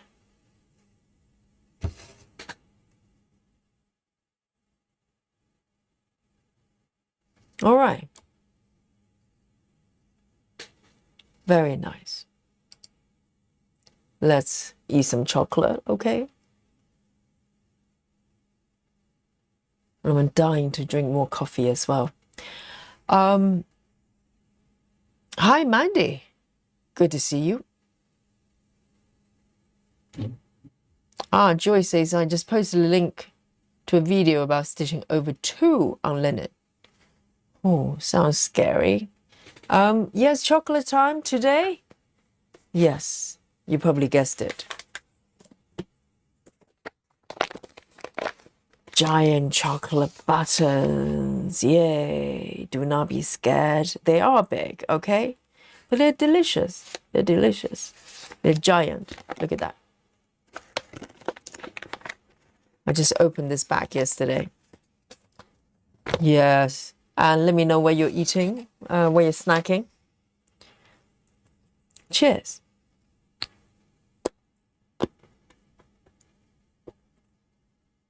Michelle says, I was intimidated to stitch on linen, but once I did, I love it. It's big. Oh,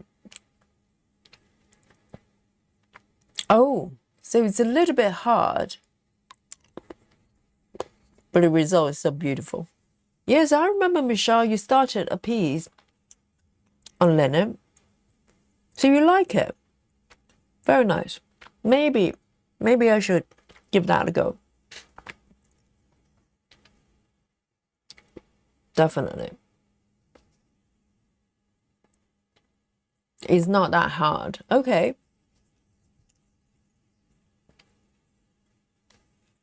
Flo says linen's very hard wearing fiber. The fiber may look delicate, but it's not. At least it's high quality fabric. I see. Okay.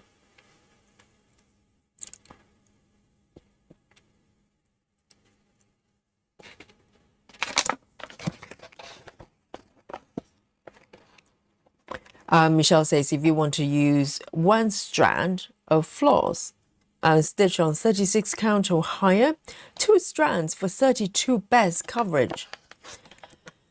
2 strands for 32. Okay, so the pattern in question, the 101 alphabet, the designer is calling for 36 counts, 2 strands.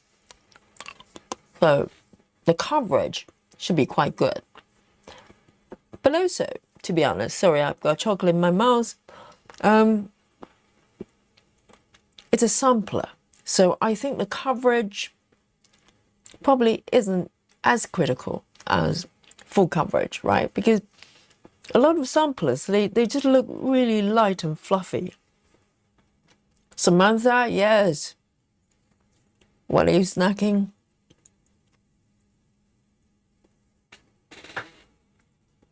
Let me take a sip of coffee as well.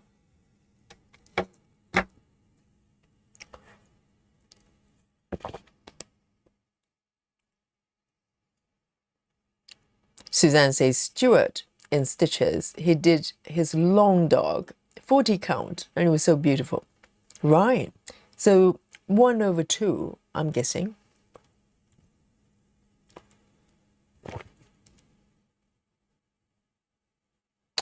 Right. Thank you, Floss, for suggestions for the vendors for fabric. Yes, I think it's possible to find dye linen, but some of them, the prices are ridiculous. I browsed on Etsy a few times. Every time I just walked away thinking, do I really want to do this? Because some of them, the prices are so high. Really beautiful fabric. But hi, Heather House. Happy Mother's Day indeed. And Shelley's here as well. Shelley says, Stitchtastic are great store too. Yes, so they have a shop on vendor, on vendor. They have a shop on Etsy as well, and I buy most of my fabric from them. They're very good. But I mostly buy evenweave from them. I have not bought linen.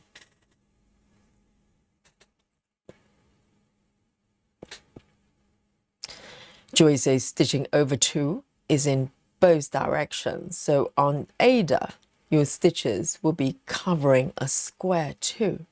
I don't know what that means. I need to read it again. Stitching over 2 is in both directions. Oh, do you mean crossing over each other?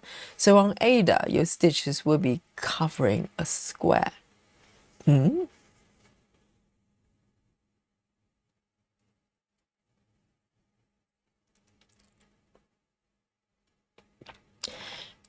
And Suzanne says you could buy a smaller piece of linen and do a smaller project to try it out. Well, originally, I don't know, Suzanne, you've seen my piece of the tree one. I mean, it's not small, but it's a lot smaller than the alphabet. You know, when the forest grew, that piece from Rosewood Manor as well. Originally, I wanted to get a piece of linen and maybe stitch that one on, because that one, everything's in cross stitches, so a lot easier to do. But eventually, I just grabbed a piece of even weave I've already had and started stitching that. But I think, yes, that's a good idea. I could get a small one. All right. Oh, Lynn is having the cheese straws. Oh, very nice, very nice. So which one do you like better, Lynn? If you had to choose, if you can only choose between cheese straws and cheese and crackers, cheddars and crackers, which one would you choose? I'm going to have one more chocolate. You can't have both, okay? Only one. Which one do you choose? Hey, Mary Henry. Welcome.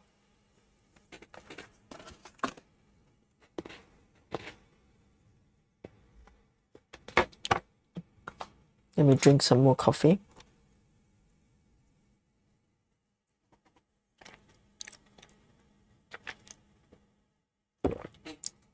Oh, yum. I know it's late night, drinking coffee, very naughty, but it's delicious, really delicious.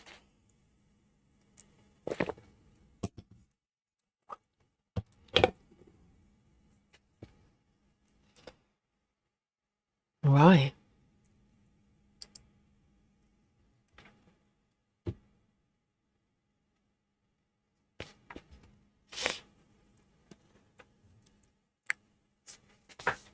So I've got 23 more stitches to go with this color. I'm flying, guys, I'm flying.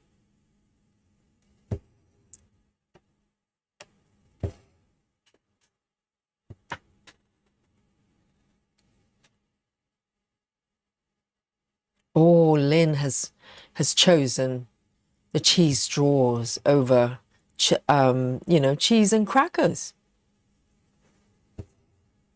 I can totally understand that.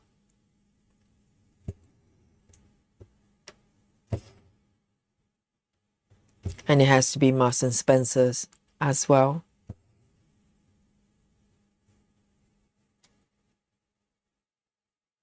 And I think people has you know, kind of idea that kind of thinking Marks and Spencer's are more expensive, but actually I don't think they are.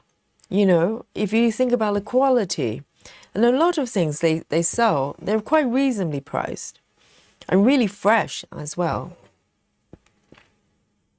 I think Waitrose is supposed to be more on the higher end as well, but I don't think they're doing that well. You know, I think their fridges, for one, they're never cold enough. So a lot of fresh ingredients, like sometimes I try to buy fish for Dolly, and a lot of times they're just not fresh. So I've been trying, sort of buying them from Marks and Spencer's, and every time it's just nice and fresh. And the prices are not that different from Waitrose, to be honest. I think Waitrose has a little bit of work to do.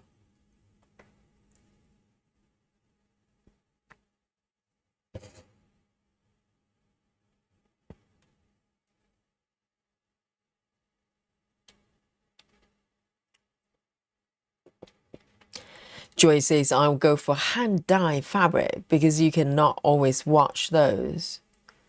Huh. So what does that mean? If you have hand dyed fabric, does that mean you can or cannot wash it?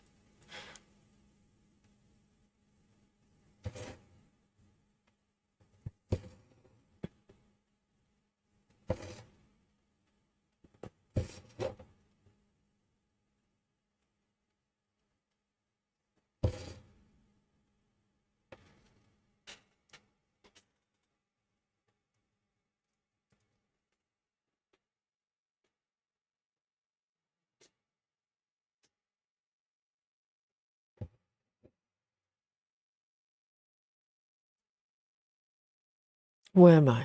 Here.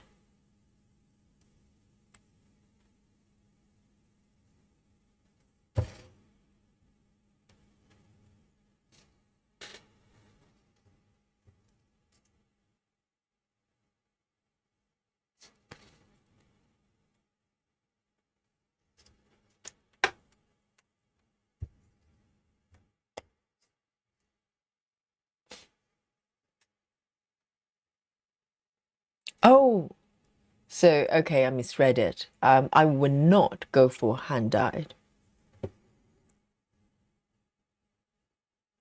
Well, to be honest, if I could find a decent piece of linen that I like the color of, it doesn't have to be dyed. I think that's kind of one extra bonus if, you know, it's done, if it looks antique. But all I'm looking for is a piece of fabric that's got beautiful tone to it, and that's it. It doesn't have to be dyed.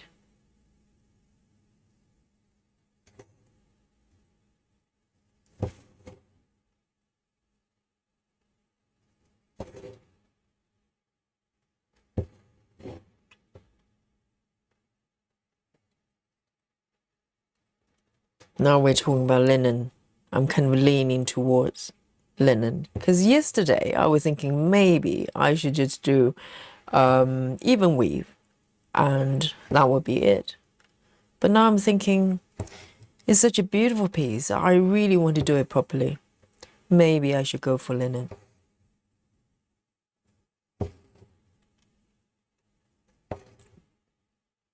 And it's going to be sort of a new experience for me as well.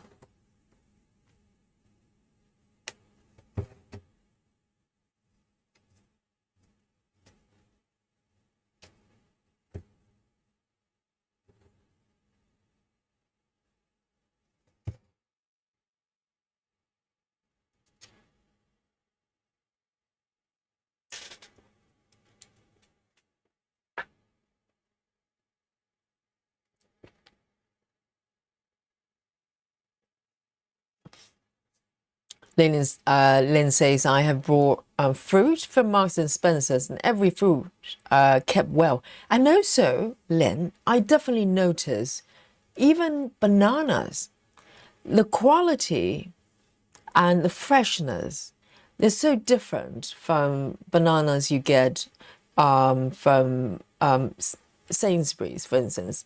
Sainsbury's kind of, you know, decent because I go to Sainsbury's sometimes because it's the biggest one in my local area and you can get a lot of other things as well. different brands. The problem with Marks and Spencers is that they only most of them are their own brand, so you can't buy normal stuff most of the time. But other than that, in terms of fresh ingredients, definitely they are the best. Even bananas, I love their bananas.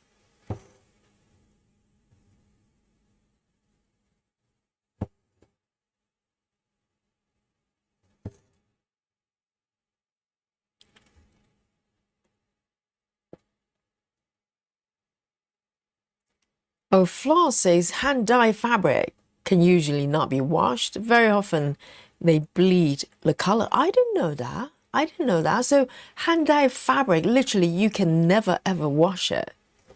Oh,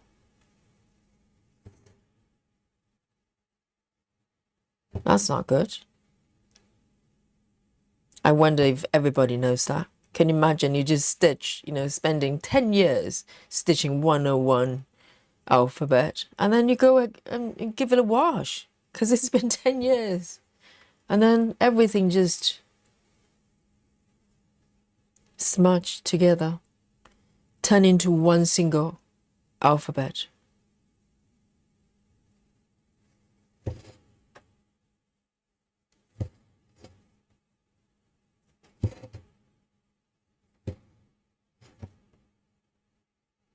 I've got one more stitch of this color.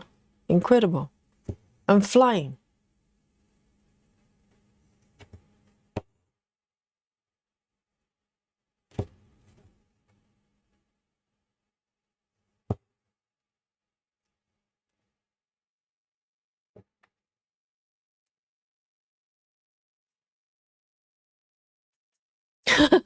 Michelle. Michelle says I'm making note to add cheese straws from Marks and Spencer to my smuggler list. Yes, definitely. I think the cheese straws from Marks and Spencer is definitely smuggling worthy for sure.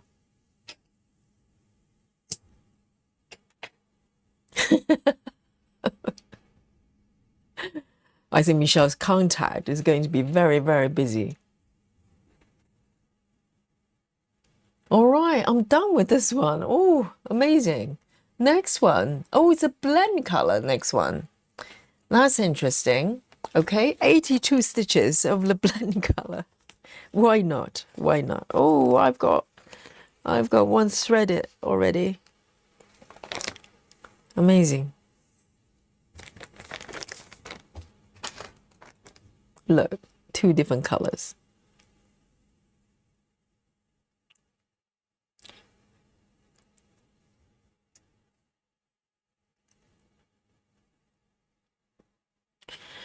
Where do I even start? There's so many stitches. Okay, here we go.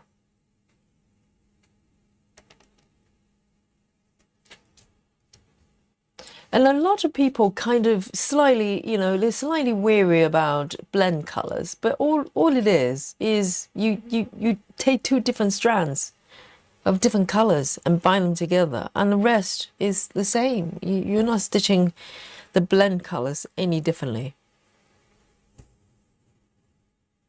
So I don't mind it at all. It's good fun.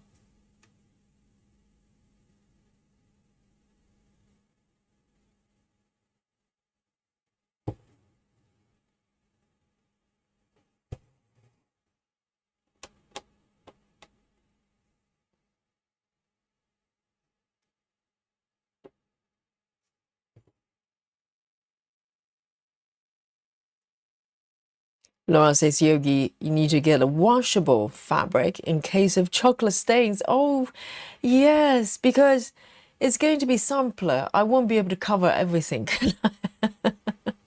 Yes, that's very true. So no hand dye fabric for me. Thank you very much.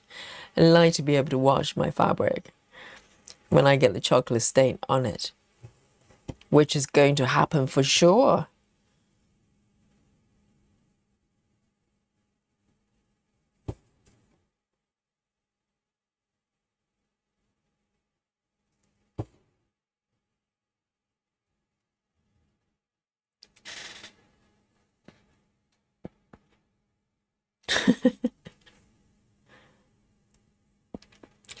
Michelle says, I buy hand dye linen all the time. I have not had problems with color bleeding. Go for linen. New challenge for you. Yes, I'm leaning towards linen. Leaning towards linen. It rhymes. Yes.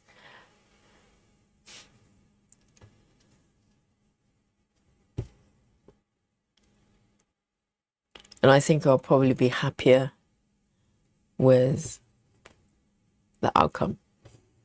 Hello, Dolly. Dolly is in the room.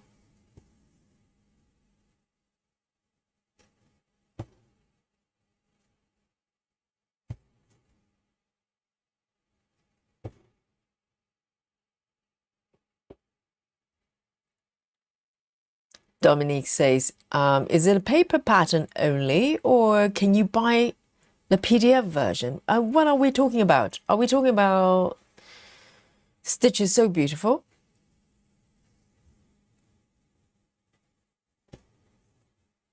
I think most places, I don't know about Stitch is So Beautiful. Do they do paper?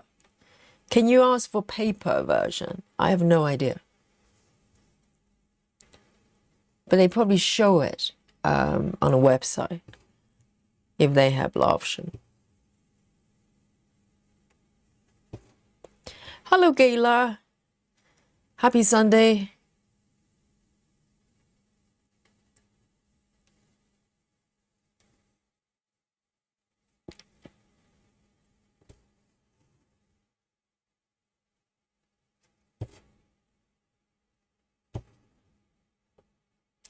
But I think with the hand dye, you can probably check with the vendor, if you could, to get them to confirm whether you can wash it. I mean, it's problematic if you can't wash it, can it? You know, because a large piece like that, it could take years to do. You want to be able to wash it at some point.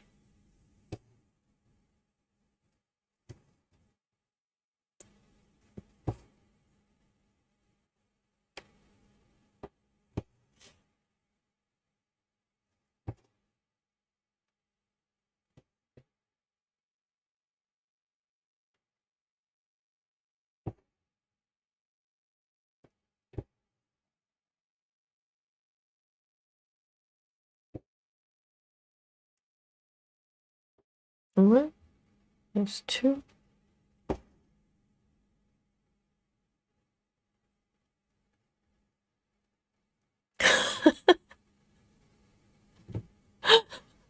Lynn says, watch out, Kamari Yogi is catching up. You know what, Lynn? I was just saying that yesterday. Because, you know, Kamari now is starting the library of cats. Not the ordinary version, but the double cat version, right? So she's being distracted a little bit. So I think I'm going to sneakily catch up on the traveling library. What do you think, Lynn? Do you think I'm going to get ahead of Kamari at some point? Because she's distracted right now stitching the cat library, and it's huge. So, you know, now is probably a good time for me to catch up on the traveling library. Oh, that's my cunning plan. Lynn, do you think it's gonna work?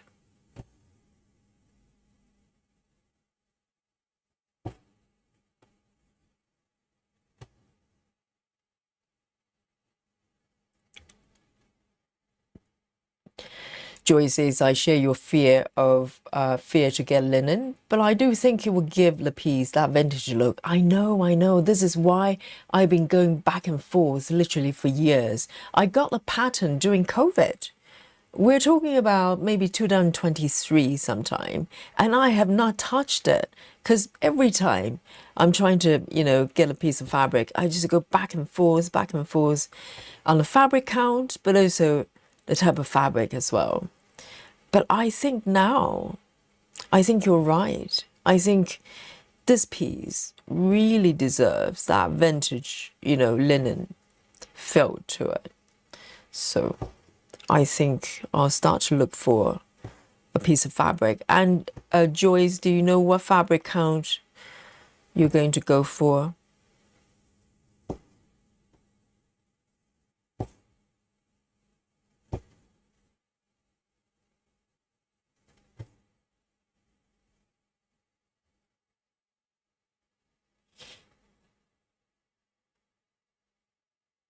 Barlow says linen is vegan. Oh, thank God for that. So they do not incorporate lard when they're creating linen, do they? Oh, what a relief. Yes. Can imagine they're just throwing some sort of clarified butter just for the sake of it.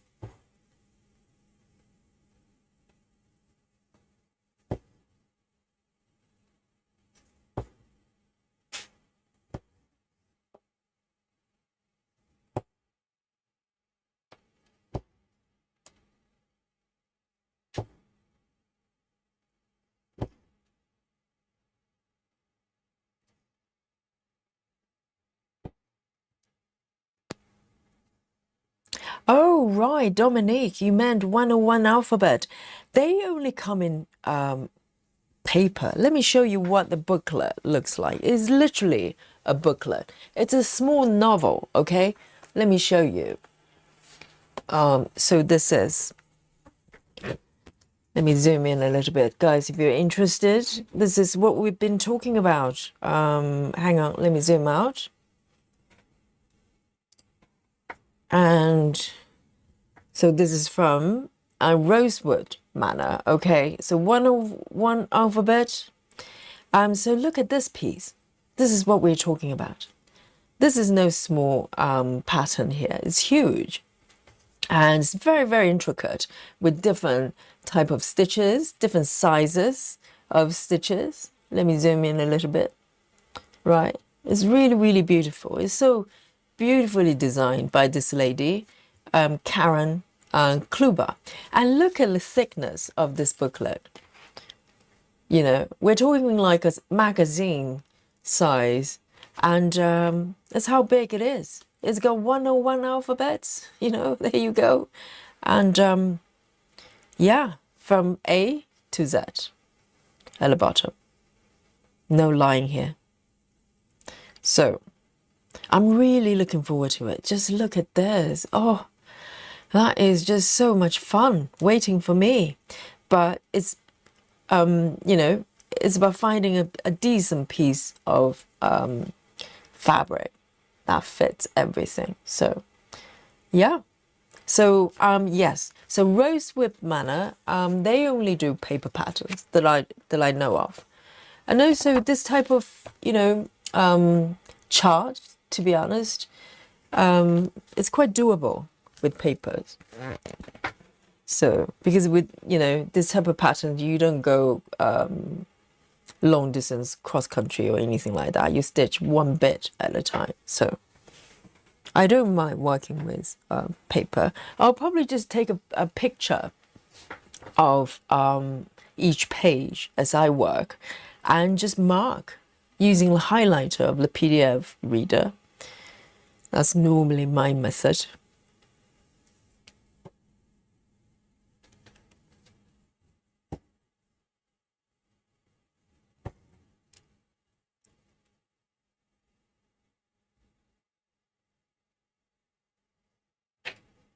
Okay, I'm gonna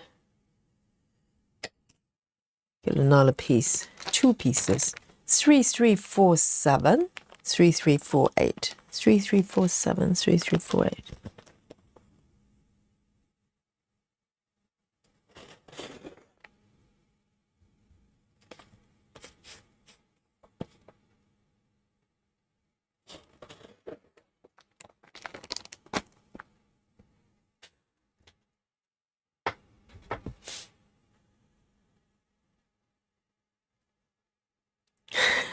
Thank you, Lynn. It's beautiful, isn't it, Dominic? It's like timeless. I think she probably referenced a lot of old samplers and to build this pattern. It's got that really vintage, antique feel to it.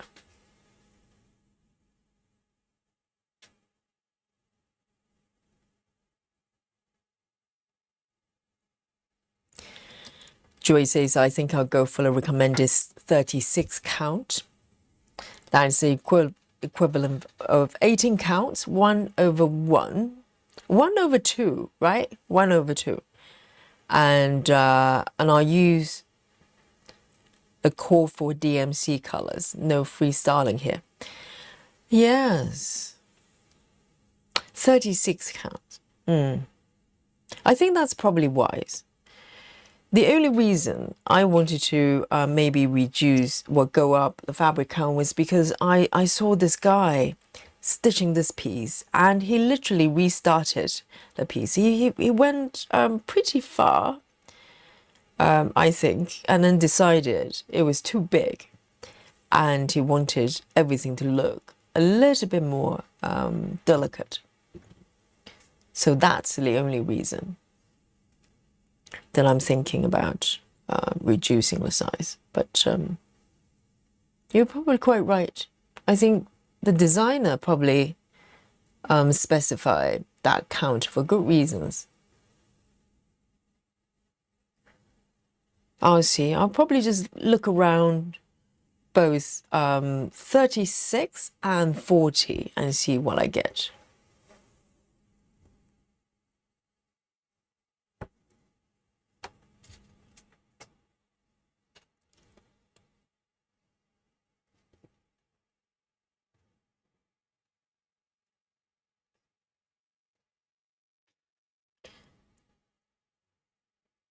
So I've got 62 of this blend color to go.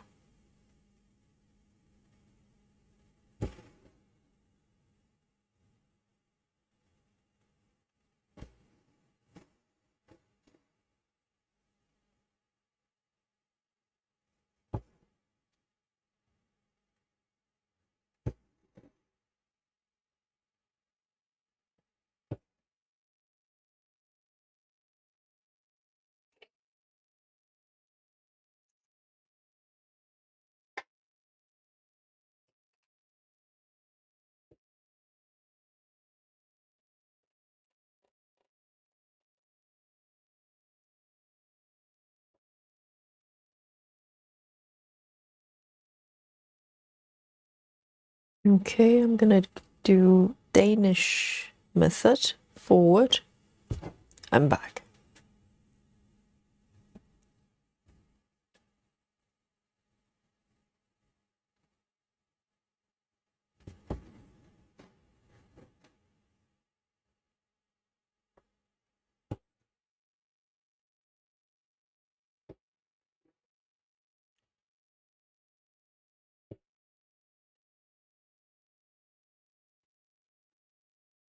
Oh, listen to the sound, so good.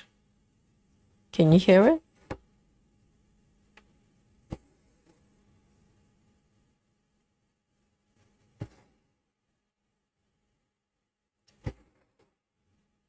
And you really only get this level of sound from Ada, really. Evenweave, you can hear a little bit, but not that much. Particularly, you know, if you're stitching single strand, this tiny bit of sound you can hear, but not like this.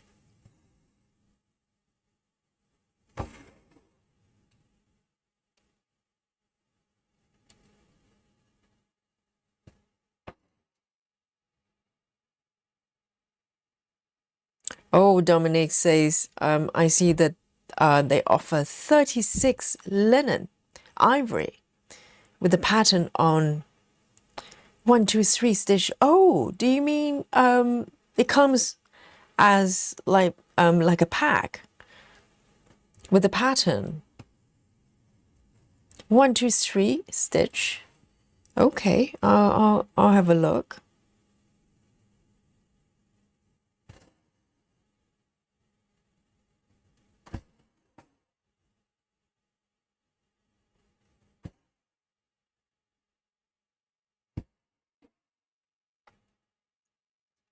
Joy says on 36 count is going to be 71 by 71 centimeter, and in 40 counts is 62 by 62. Yes, I'll probably look into both. If both of them, both count work, then I'm probably happy either way.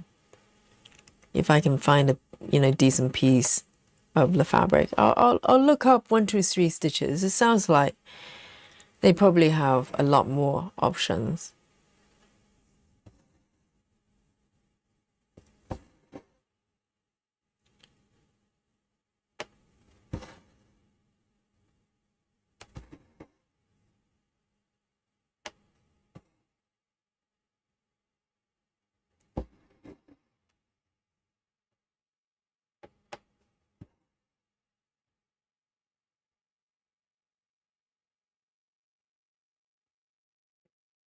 Clara says linen. It's too stiff. Really? Linen? I thought linen was quite soft. The number of exclamation marks, Clara.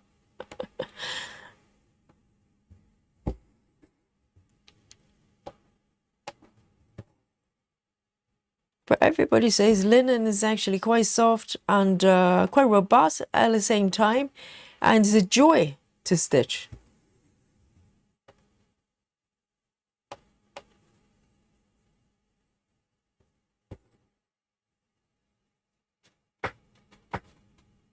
Ah, so 123 stitches. They do like the linen and the pattern and floss as well. So it's like a kit. They actually, oh, that's a temptation, isn't it, Dominic? Everything's there for you. And the floss as well. I only need the fabric.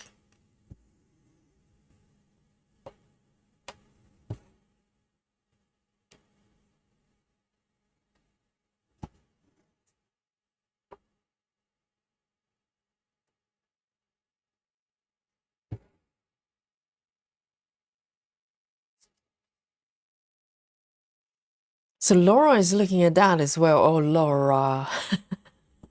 It's not going to be the end of the year. No chance. It's going to be today.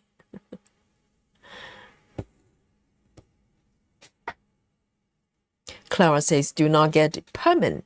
It's too stiff. What's permanent? Is it a type of linen? I can't imagine linen being too stiff, though. Can you fold it into a boat, like Joyce's Ada, and then sail away?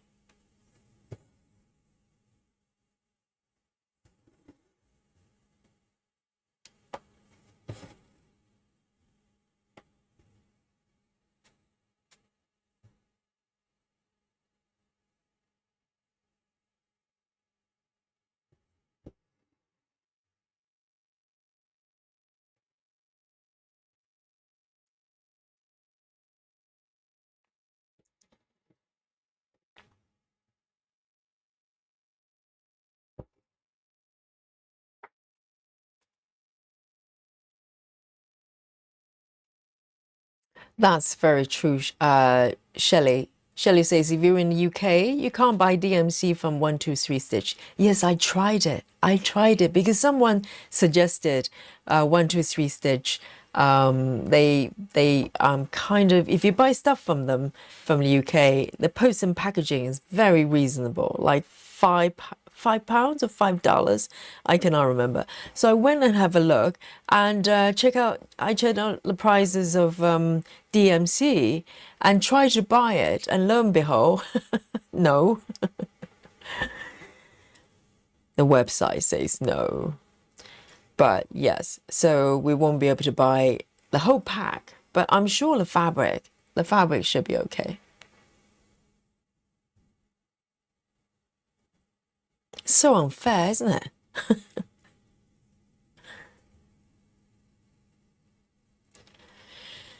Suzanne says permanent is Danish, also same as rituals. Okay, neither words mean anything to me, but I believe you. So it's linen, but very stiff. That is weird. I thought linen, by default, is just very soft.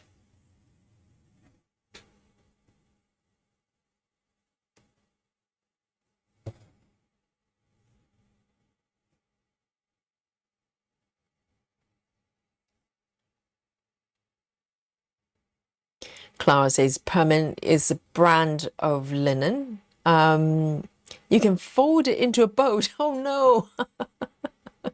Can you really? Maybe it's for boat making.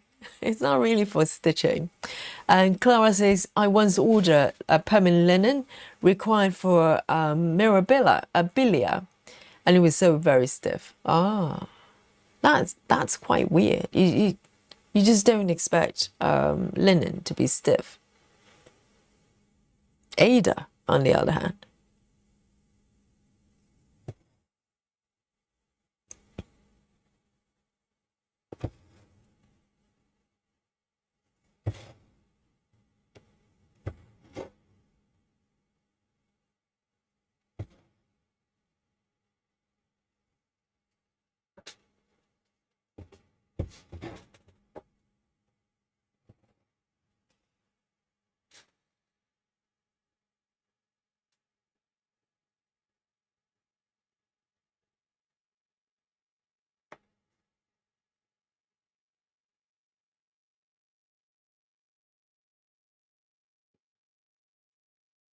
Ah, just like Ada, it's probably got starch.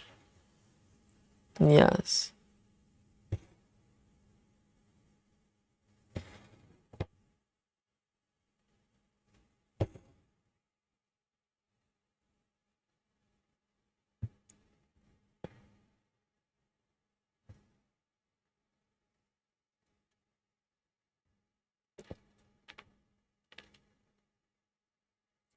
Ah, so Joyce has got a pattern for the paper only challenge. Right. So Joyce, so you don't normally have paper patterns, but the thing is though, the way I'm going to do it for a paper only challenge, 10-day challenge, is I'm going to just print out the PDF patterns.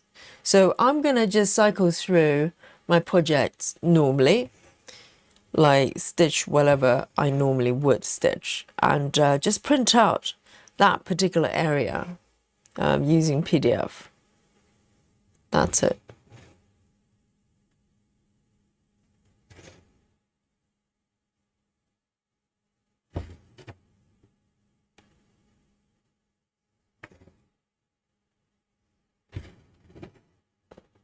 One, two. I'm flying.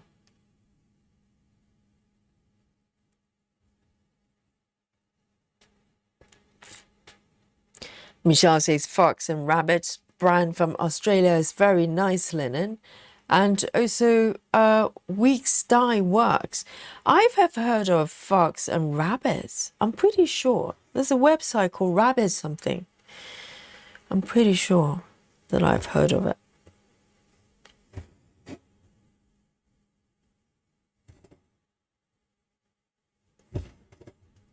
And I need the fabric not to be too pricey because, you know, otherwise it's a little bit silly.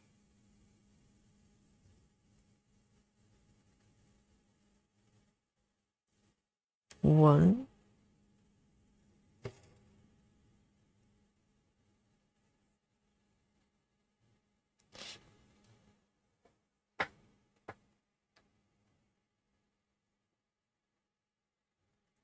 Shelley says, I stitched my mirabilia on hand dye fabric. Love hand dye fabric and floss. Ballast linen is the best. Ballast. Oh. I'll definitely look it up.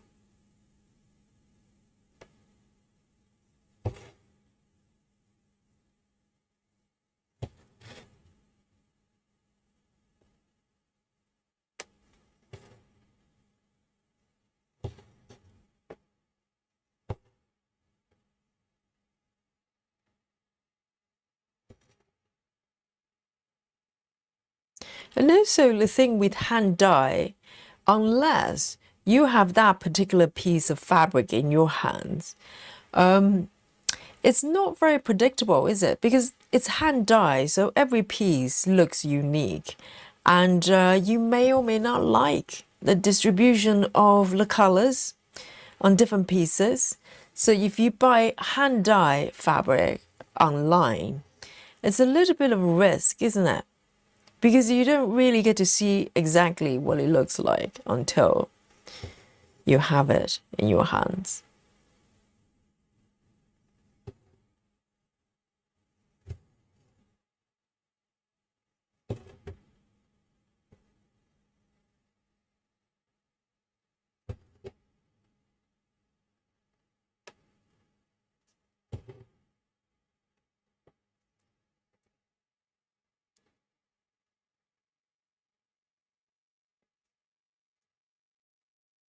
Gray says, okay, I talked myself into getting a Stitches So Beautiful pattern.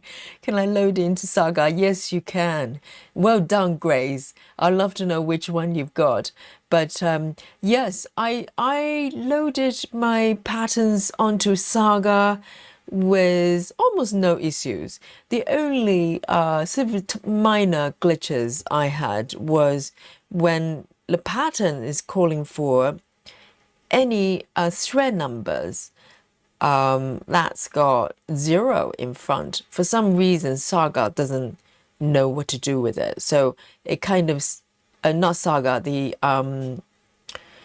conversion tool. What is it called? Paradise. It doesn't know what to do with it. So it kind of, they get converted into some random colors. So you need to manually fix them before you load it up to Saga. And that's it.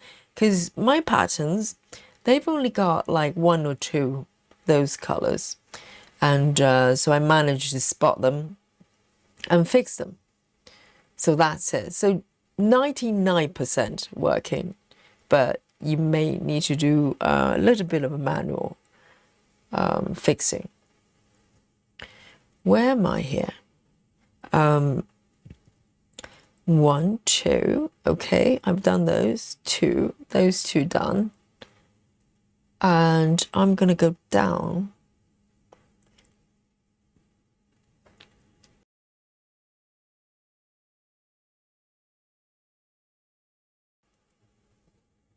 Let me take a sip of my coffee.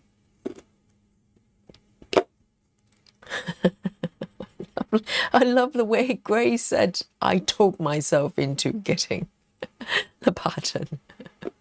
How long did it take? 10 seconds.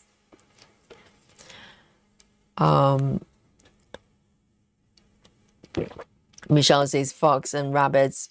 Brian from Australia is very nice linen. Oh yeah, I read that one already, sorry.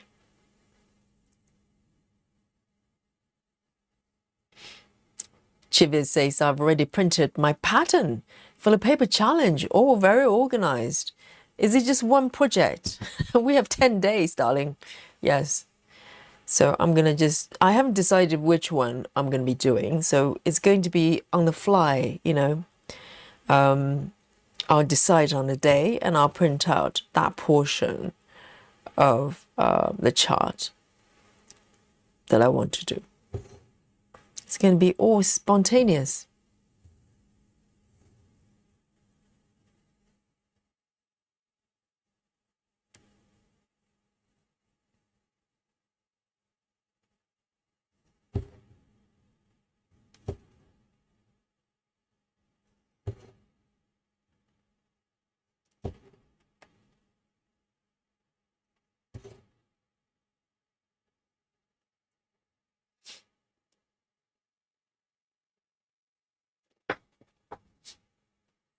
Joy says, no way I could stitch on a hay pattern from paper. I think I'll manage it for my long dog sampler. But Joyce, that's the whole point of the challenge, to see how long you can survive it. And I don't think it's impossible though, Joyce, because think about it. I talked about this before. Heaven and Earth has been around for a quarter of a century, 25 years. Think about it. And how long has the markup apps have been around, sort of commonplace? Probably less than 10 years, right? Because I literally only discovered Pattern Keeper during COVID. And that's like, not even 5 years ago and 4 or 5 years ago. So prior to Pattern Keepers and this type of apps became available, people were stitching full coverage, heaven and earth patterns. They managed with papers, and that's why they're still offering paper patterns, because probably there are a lot of stitchers. They stitch paper patterns. That's what they always did, and still do. I mean, you know, look at Susan. she's still, you know, doing well. She hasn't gone mad. She's stitching traveling library, pretty much from paper. So it's doable, and that's the challenge, I guess. It's about, you know, because it's kind of, you know, we're so we're kind of enjoying the technology and allow the technology to manage for us. And, you know, nowadays, it's quite nice to maybe take that away for just 10 days and see if we can come up with creative solutions for, you know, stitching full coverage with papers.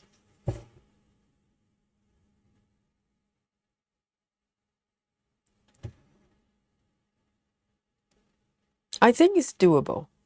It will slow you down for sure. And you have, you know, I think we just have to be patient, but I think it's doable. You just need to not wander too far and read the chart very carefully, like really carefully.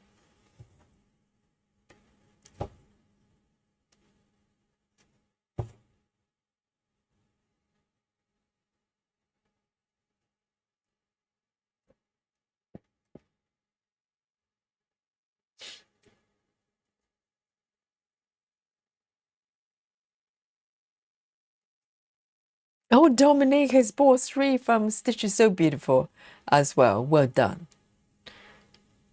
Oh, I cannot wait to see what everybody's patterns they chosen for the marathon.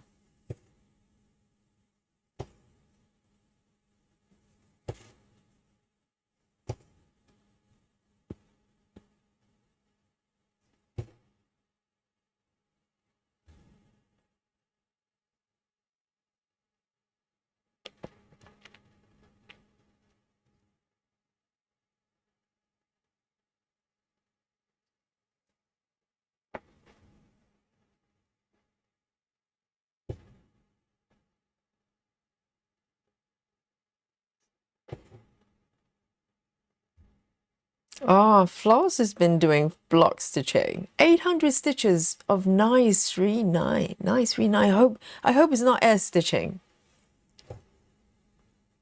Yes, and Floss says, as for Max colors, will not have that large blocks of colors. Interesting. Yes. It really depends. And I find that as well, because personally, if I had to choose between block stitching, like for 800 stitches, versus confetti, to be honest, I'll probably choose confetti, you know, because my mind just go numb and get really bored if I stitch the same color for a long time. I don't mind it if the same color that I have to cross country, you know, because I have to use my brain and reel the patterns. But if it's literally just blocks, I can't do it. I can't do it. So I rather stitching a confetti. So that's how my brain works.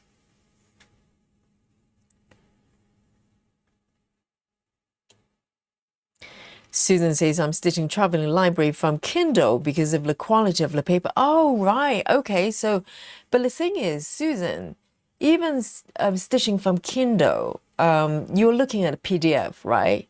So that's, to be honest, not that different from stitching from paper, because you're not taking advantage of all the bells and whistles of a, you know, markup app, right? So because for PDF, all you do is you basically just look at the pattern and try to figure out what it is, rather than tapping on, you know, one of the patterns and everything lights up of the same symbol. So you do not get that advantage. So it's essentially, you know, not that different from stitching from paper, really.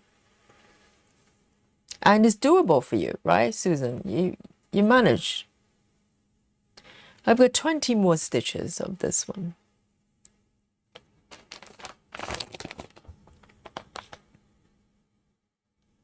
Hello, Dolly. Hello, sweetie.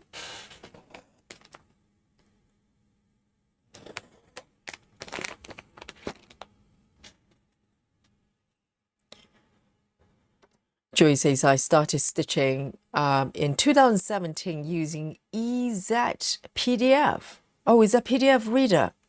Never stitched from paper. Yes, I did paper the first time I stitched Maggie, which was back in 2000, maybe 13, 12, something like that. So at that time, I wasn't aware of any markup apps or anything like that. So I was working with paper. And maybe a few other projects, like smaller ones, you know, I kind of just dabbled in, not very seriously. You know, at that time, cross stitching was just one of the many, many things I did. And so that was it.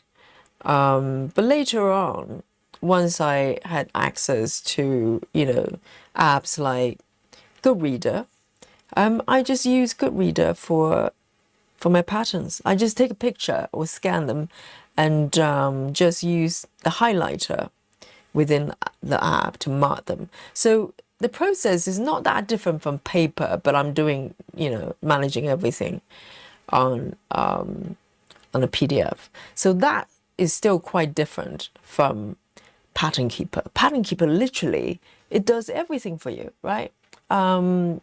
Because the hardest thing about reading patterns is making sure that you're reading the correct symbol. So some of them may be a little bit similar, and also figure out where the stitches flow. And it's very hard to figure it out without the app, because, you know, you have to read the chart so carefully. So I think the policy when, you know, if you're stitching with paper is just to kind of stay where you are. Someone mentioned maybe something like row by row or Gemma's method. Well, what? Well, because you're not wandering too far. So you don't have to spend a lot of effort reading a chart and try to figure out where the symbols go, because you're literally just staying very closely where you are. So maybe, you know, extreme cross country would not be that workable. So sincere apologies to Nikki.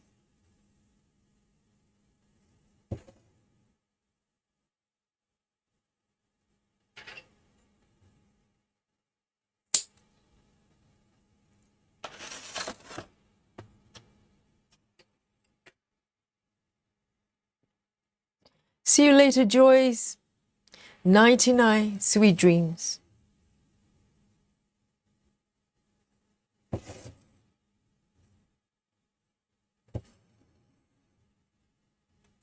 Flaw says, I agree. I quite like confetti. It also makes it more fun seeing the pattern come to life. But tomorrow I'll get to do some confetti. Yes, it's a little bit of balance we need, isn't it? I mean, to be honest, if it's too much confetti, it gets me down as well. But if I had to choose between block stitching and confetti, I'd rather go for confetti. So.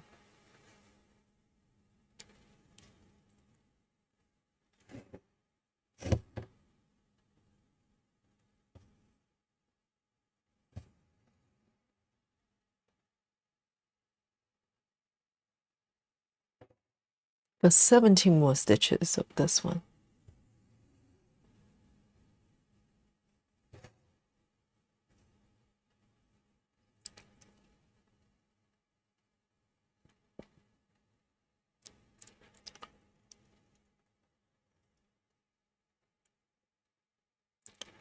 And Kat says, I would think using the large format of the paper pattern would be easier to see all the symbols. Yes, I think Heaven and Earth, they offer a kind of larger print version. I think they basically just recharge and reorganize where they crop the A4 area and to keep the symbols larger. But I think you can probably enlarge that with a printer, you know, just print everything larger. You might need to spread an A4 sheet into two, something like that. But it's doable. You can just print them larger.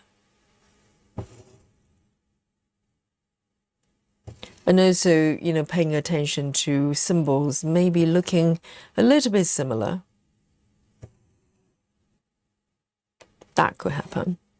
And also another challenge with paper chart would be checking the thread color being correct, because we kind of take it for granted every time we select a color on using an app. It tells us exactly what color it is, the thread number, and also the swatch as well. So we have that reference instantly. Whereas, you know, with paper chart, nothing. You just need to cross-reference. So I think for our paper challenge, first of all, it's about letting go of trying to stitch fast or maybe the similar speed as you normally do. I mean, for me, I'm slow anyway, so I'm not worried. But for some of you, maybe the battle would be trying to maintain the same speed as you normally stitch. It's probably not going to happen if you don't normally use paper chart.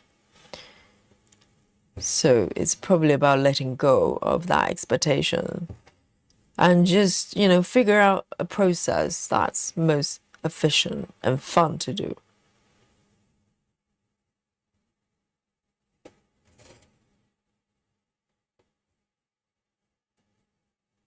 Hello, Janine. Where have you been?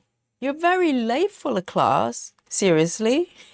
I was just talking about, you know, sending people away when they're late for my classes from now on.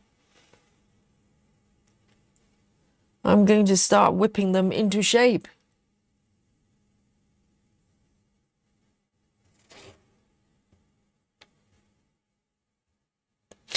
Better late than never. Fair enough, fair enough. And see you later, Dominique.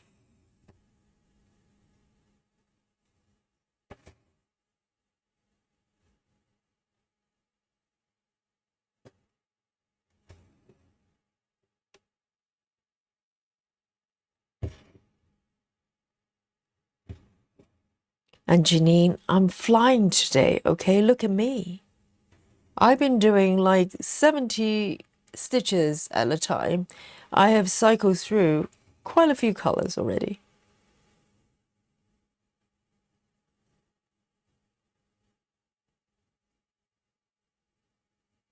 But 10 more stitches.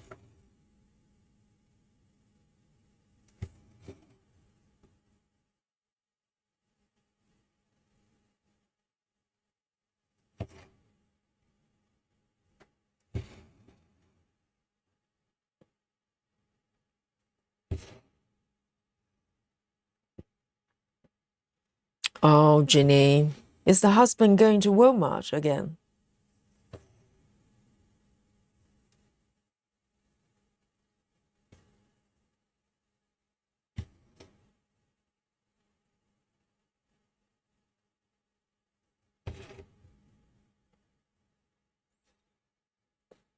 Janine say, will you make the 300 mark? Well, we'll find out. There you go. I definitely have stitched more than 60. That I can guarantee.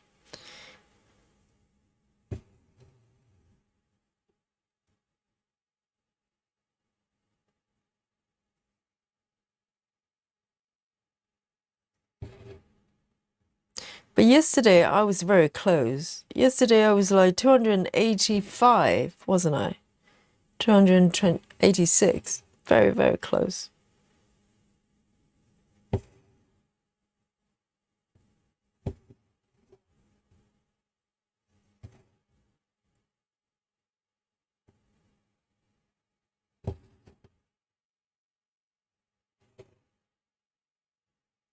One, two, three. Oh dear, not this one.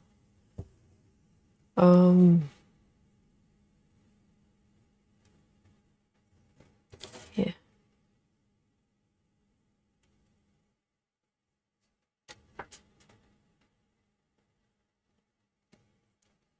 Oh, I forgot to show you this.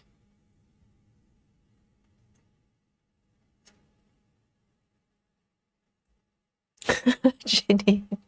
Yes, probably not. Well, you never know, Ginny. Maybe my problem is I'm not stitching with paper. Maybe I'm supposed to be, stitching with paper. And this is why I'm slow, because I'm using an app. Maybe the paper chart is the answer.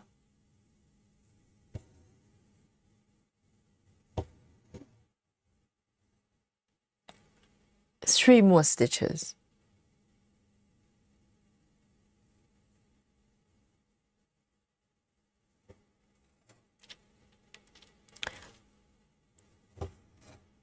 It's amazing though, because each time with these colors it's like 70 stitches at a time, and they literally just disappear so fast. Because 70 stitches normally takes a long time for me to do.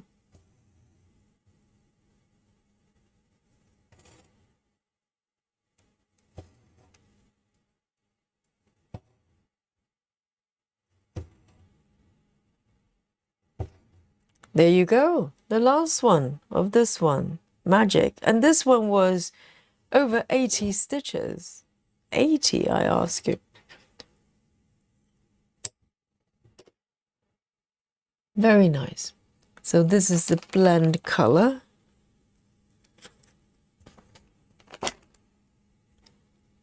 Boom. Oh, the next one is the blend colors as well. Interesting. Okay. 632 3772. So with the blend colors, I've got them marked like this. And have the two colors kind of there. So I've got three blend colors. Okay, 632. So it's going to be a brown.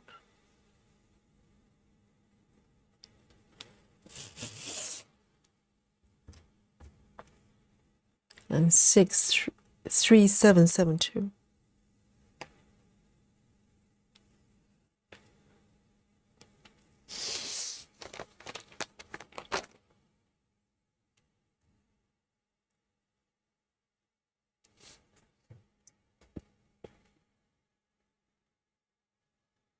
Ginny says, I'm going to try and get Saga to work in my tablet, and that would be my challenge. Sometimes it feels too old to learn new tech stuff. Did you not have Saga? I was under an impression that you're working with Saga as well. And is it Android that you're working with? If it's iOS, it's super easy.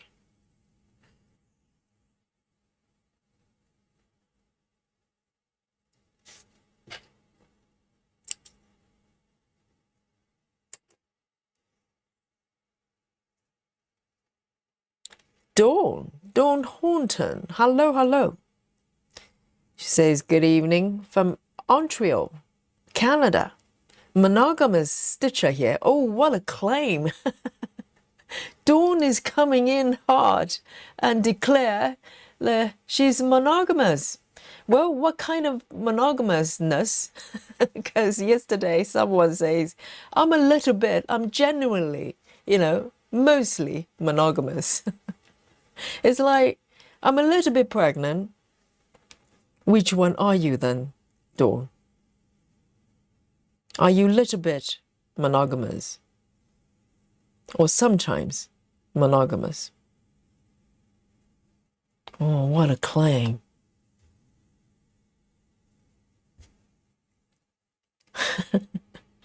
Not for long, Michelle. Yes, that's the warning from Michelle. Okay, Dawn, now you're here.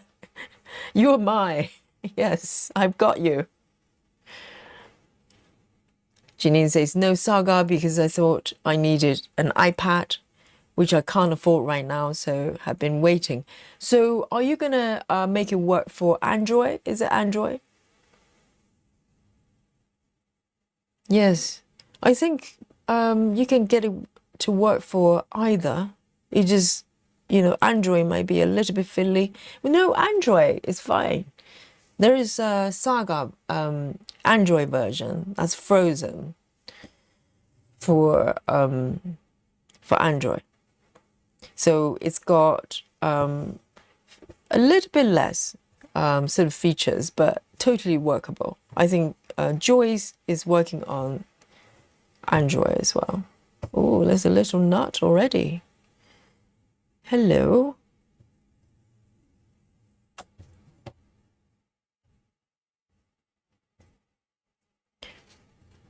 Oh dear, there's a little nut. Oh, here we go.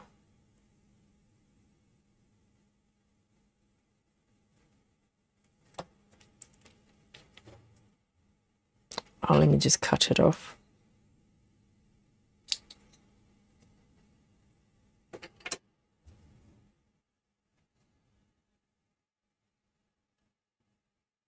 Dawn says, been stitching for about 20 years, never been on more than one project. Well, Dawn, this is going to be shattering for you, okay? Things are going to change. Just look at Michelle, the victim. I've got an entire room, entire chat of victims here, okay? They can tell you how it works. We have a marathon coming up, okay? Let's start there, Dawn. Are you in or not?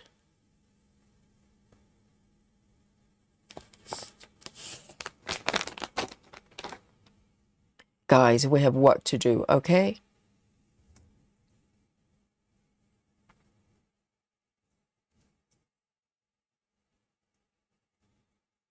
Flo says, I don't think you can get Saga for Android right now. There is a copy. There's a version. You need a link to download it. So you can, yes. It's a link from the developers. They're very kind to allow people to download a cut of Android before they got unlisted on the Play Store. So they're allowing users to, I think, download for free actually. And hopefully once the ban, this silly ban has got lifted, then they'll be able to update that version. And maybe you have to pay then, but until then, the frozen version is free. But you do need a link, so.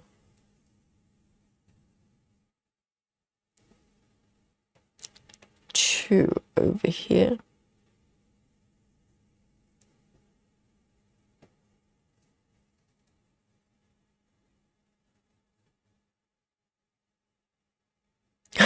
Grace, listen to Grace. Grace, with sorrow, Grace says, I was once monogamous many, many moons ago, and now I'm not. Many, many moons ago. Well, so there you go.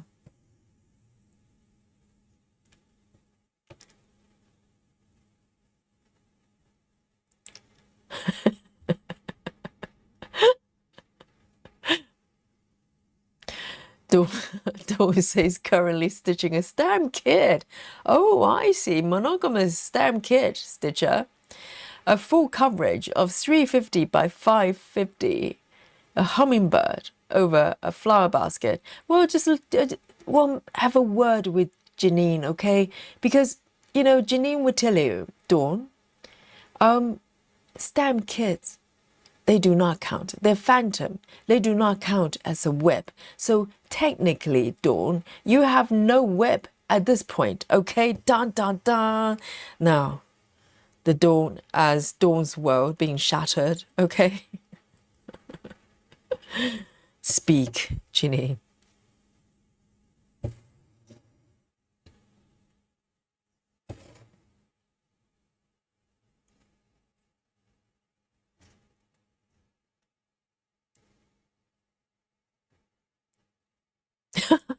Putin. Yes, exactly. Floss. Exactly. When you say Putin, I thought it was the name of your cat or something. Exactly. I know. But I don't think it's so much Putin is more of a Google being spineless because Apple they allow all Russian developers continue to monetize their apps, no problem. It's Google that's bending over backwards, trying to please God knows who. So.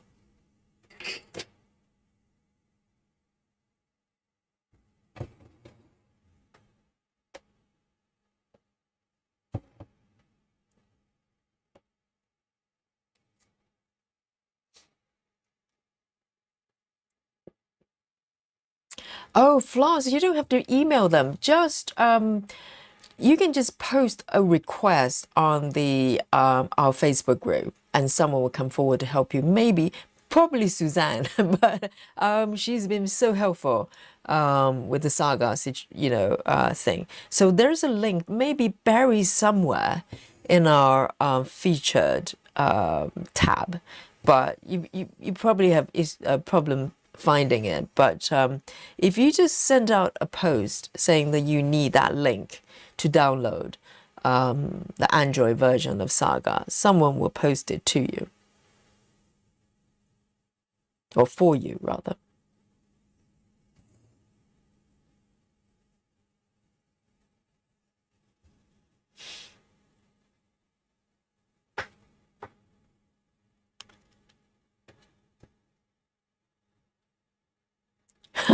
Janine, exactly.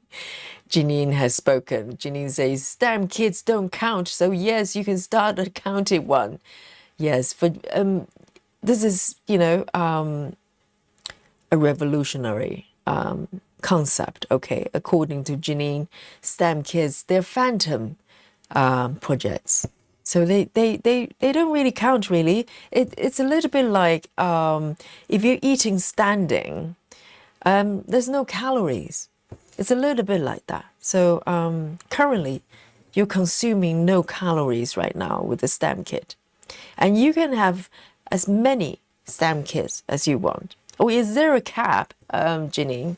I don't know what, the rules of today. I need to get some update of the rules, but something like that. You can have as many STEM kits as you want. They do not count, okay? 0 calories.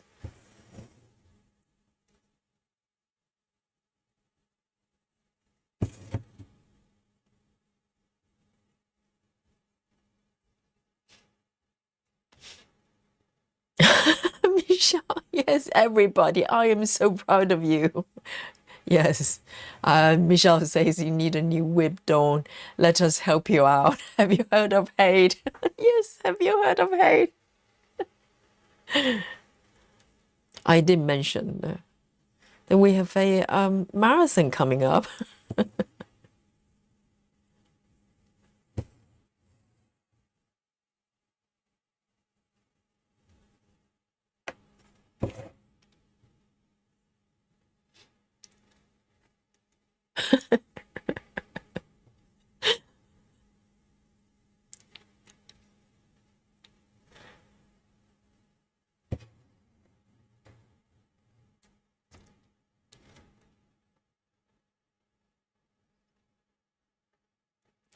Yes, I think stamp kit is quite nice when you really don't want to count, right? I can imagine that.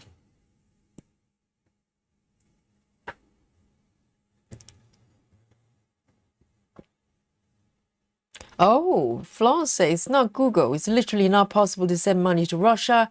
Most financial institutions have blocked it. Not true, because Apple doesn't have that problem. All the apps from Russia, from anywhere, they exist on Apple. No problem. Not a single day of being banned or anything. So it's not. It's Google. Their own policies. Maybe try to please somebody. I have no idea. But if Apple has no problem.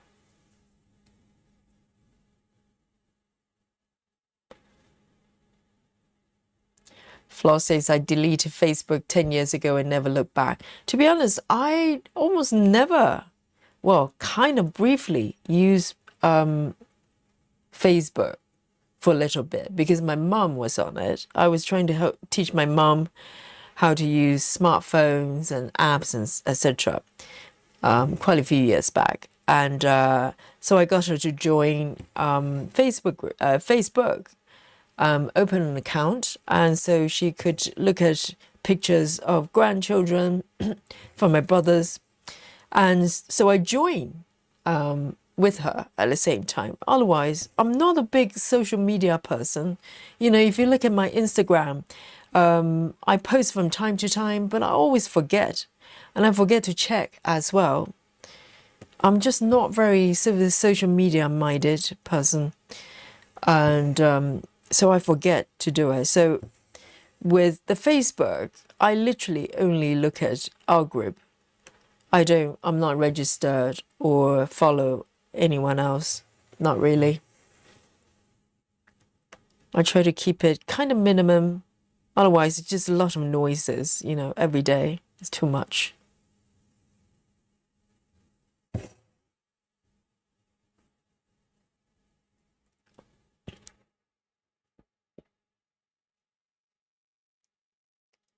Yes, Janine, I think you're correct. There is a link to Android version of Saga already. The question would be, can you find it? I think that's a problem with Facebook. Everything gets buried, Elian.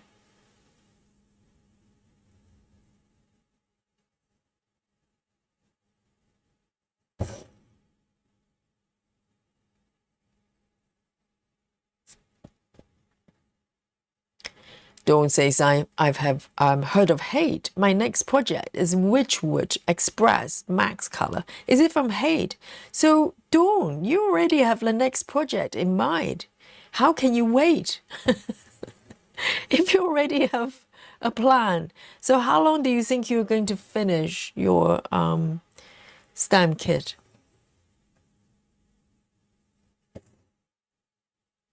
I hope it's not like Travis. Travis literally is going to take another 5 years to finish his stamp kit before he's allowed to have another project. Oh, the poor guy. Marek's going to go to college by then.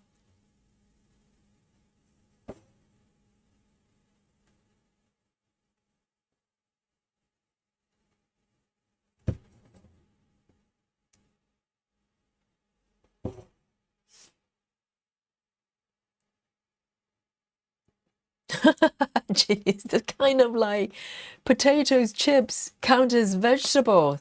Yes, it's all coming full circle here. Exactly.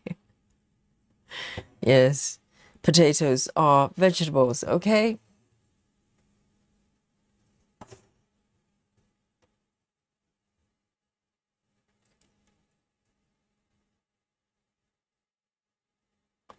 Ah, Suzanne says Saga and Paradise APK available in file section of Yogi's group.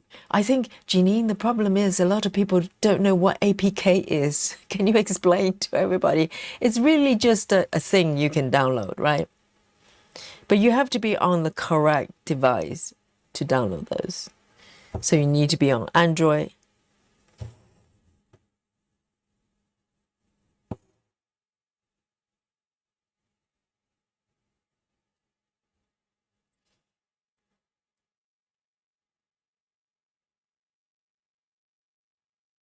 Grace says someday, after I'm gone, my son will look through my craft and think, is this where my inheritance has gone? Dear, oh dear. Then maybe you need to pick up the webs and start stitching.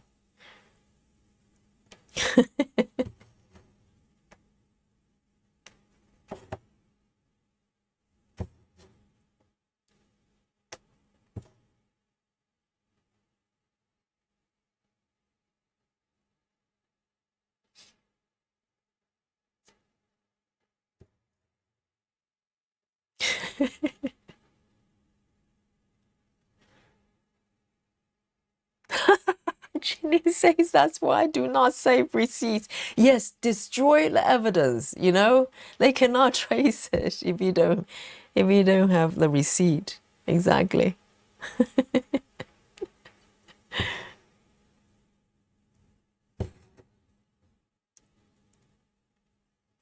And just make sure you delete all the emails as well. There's email trail.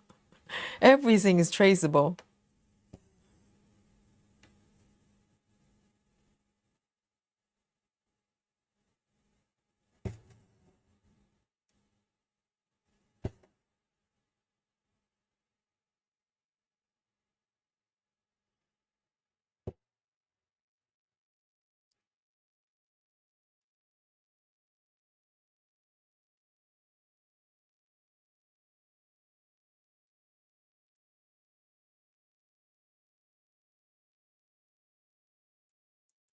Yes, normally download from the App Store, you know, whether you're on Apple or whether you're on Android.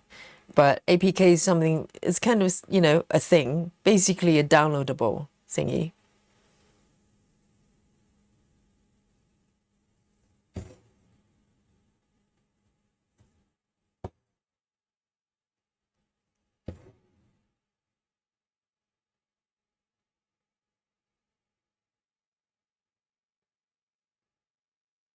Okay, where do I go from here? Over here.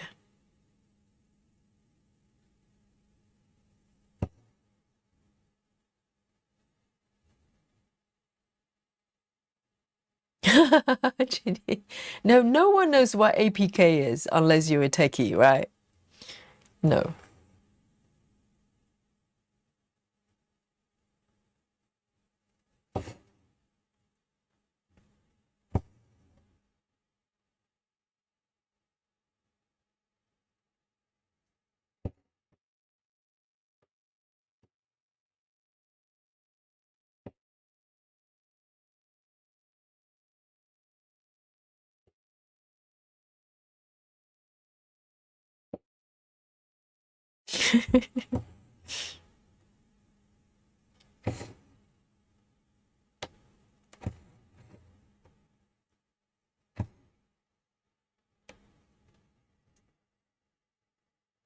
Well, there's a lot going on here.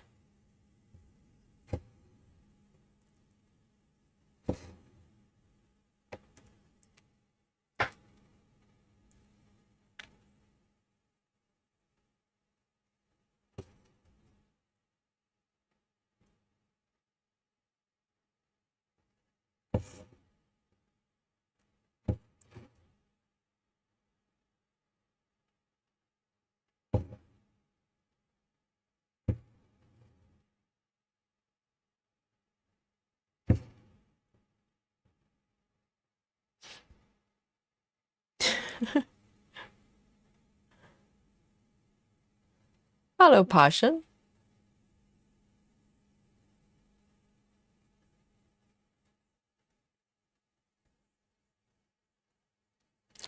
Merlin says, when it's time to split my estate, it will be just a bunch of unfinished webs. But they're treasure, you know?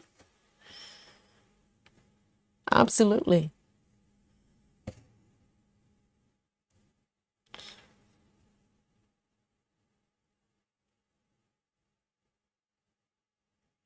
So I've got that one done. This is really fun Because even though I'm stitching the same color for many stitches, but I have to really pay attention to where I'm going because I need to recognize the patterns so I can stitch them in the right places. This is fun, really fun.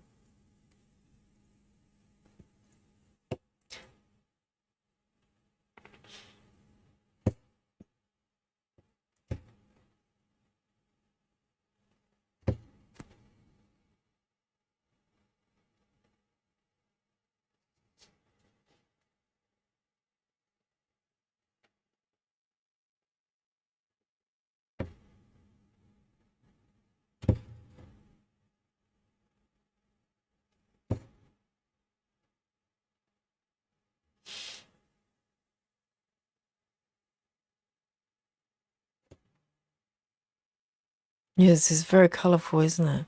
And you know, this pattern really only has less than 60 colors.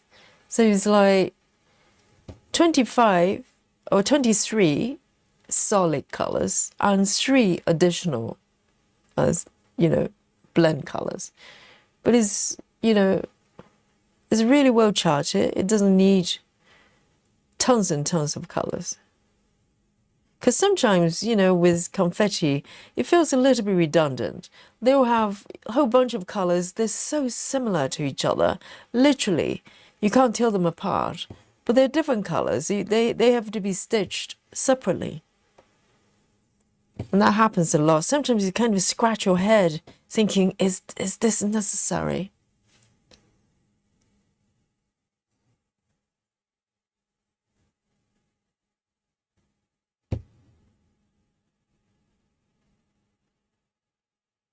But I think when it's well charted, it doesn't need tons and tons of colors.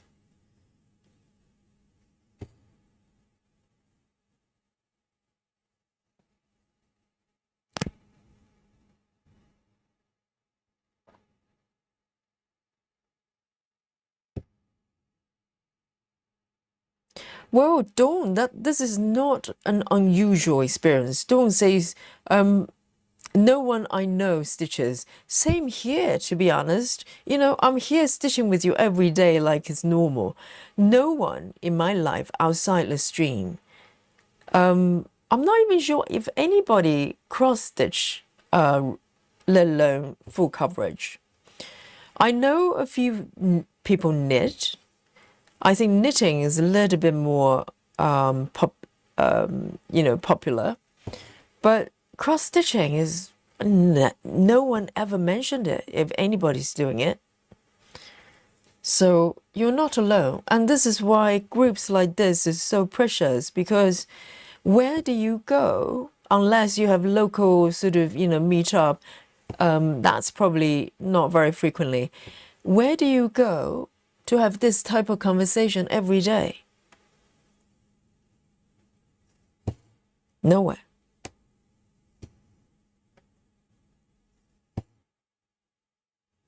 You know, sometimes in this group, if you hang out here for a little bit, we talk about things that we kind of take for granted and thinking, well, everybody knows what we're talking about. But no, we're talking about really weird things, really weird things that no one understands.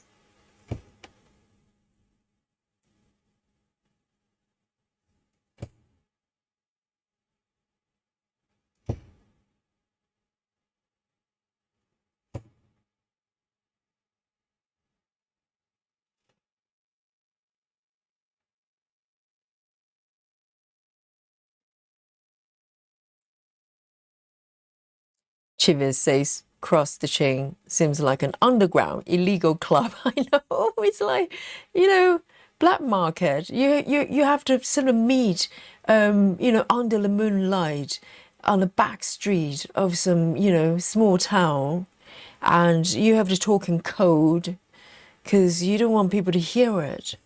A little bit like that.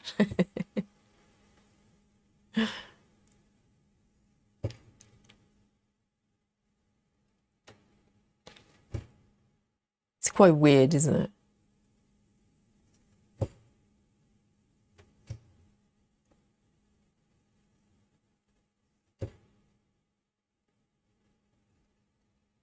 Okay.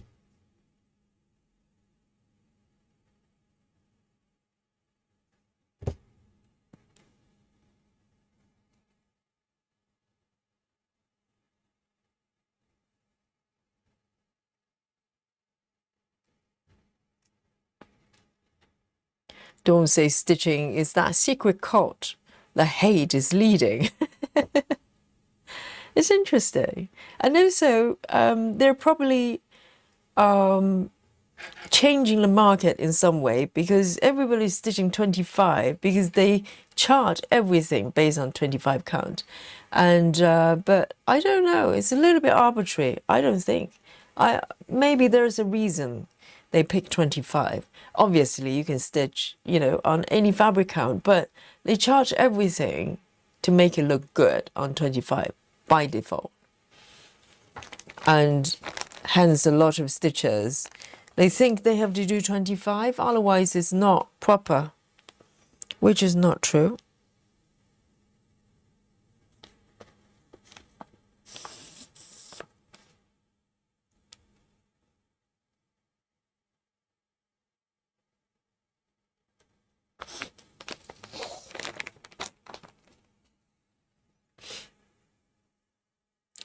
Michelle, enjoy your dinner and see you Tuesday, indeed, yes.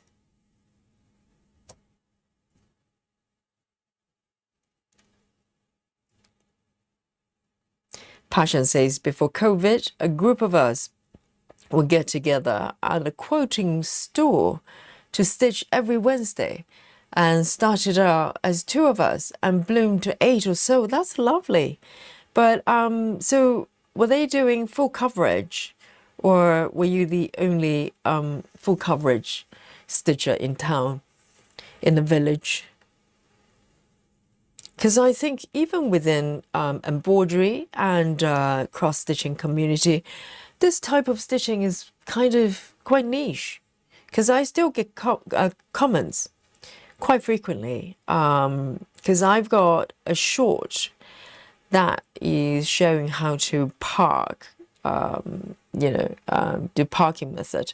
And I get comments on people who have stitched for a long time on different types of, embroidery projects, and they have never heard of parking. They didn't know it was a thing. And we're talking about people who are not, alien to cross stitching. Let me just pick this one. 1, 2. Okay. I've got 51 more stitches on this one.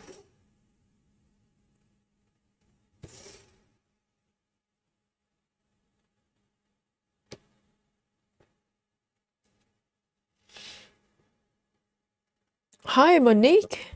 Says hello. Hello to you. Passion says I wasn't doing full coverage at that time. Yes. I think your stitchy friends would have been amazed if you were.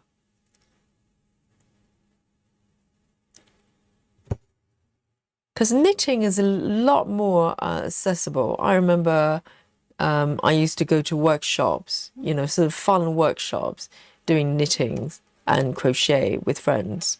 It's kind of, if you talk about knitting, people understand what it is. But if you do, say, cross-stitching or just embroidery in general, it gets narrowed down a lot more. People kind of go, oh, I don't know what that is. Or maybe it just looks intimidating.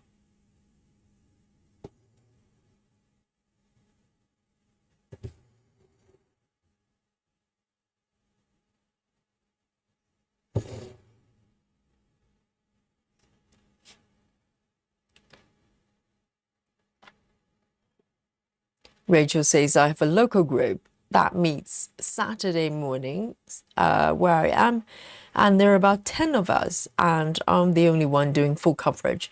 Right, there you go.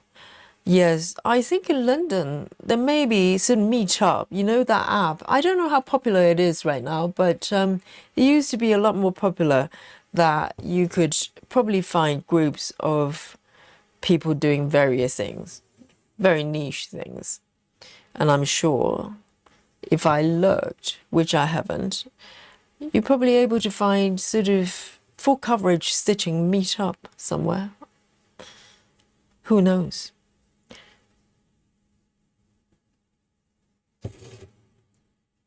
You know, growing up, I was doing a bit of cross stitching here and there, but it wasn't until COVID that I discovered full coverage. So, you know, I was cross stitching for many years by then, but I didn't know.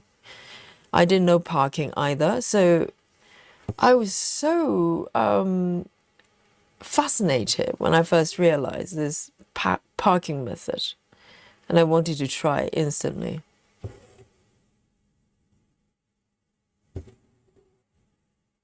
But today is no parking day. Way hey.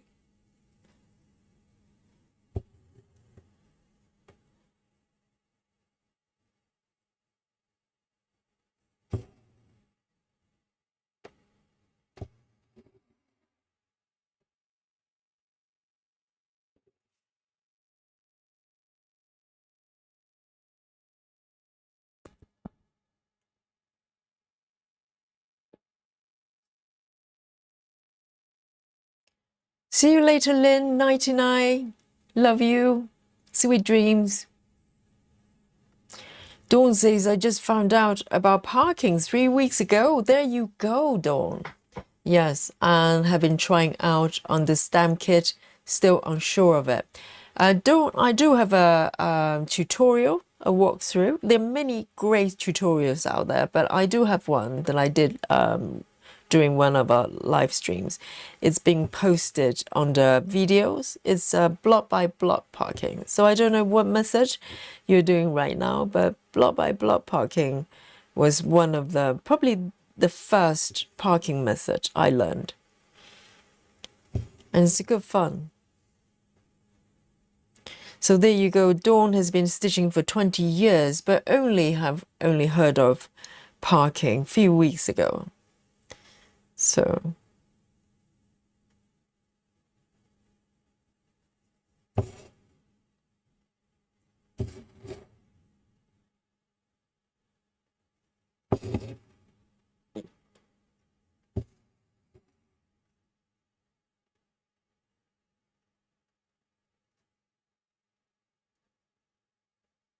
there.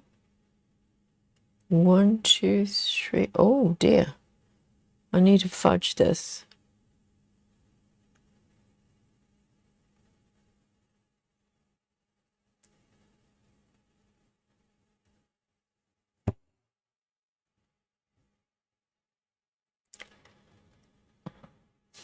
Busy Mom says I was going to start a new start tonight. Yes, of course. Why not? Busy Mom. On 25 counts mushroom. What? A new start. So the piece is called mushrooms? Let me read it again. Busy Mom says I was going to start a new start tonight on 25 count mushroom, but can't see the holes. You're stitching on mushrooms? Busy Mom, maybe that's a problem. Do not stitch on mushrooms. Maybe it's a typo. Oh my God, I'm losing it.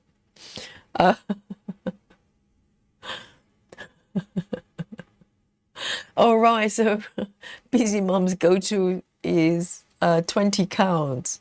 Right, so you tried 25 counts mushroom.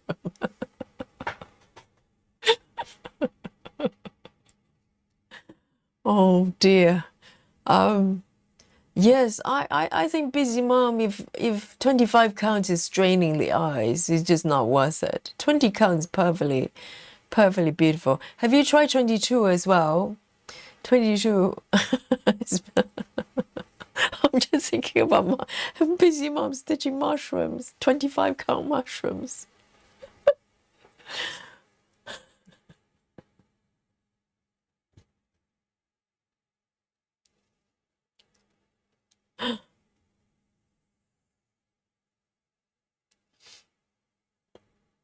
Samantha says, I only have friends that crochet and knit, and we get together once in a while, but I have not met anyone else like cross stitch in my area. Same here.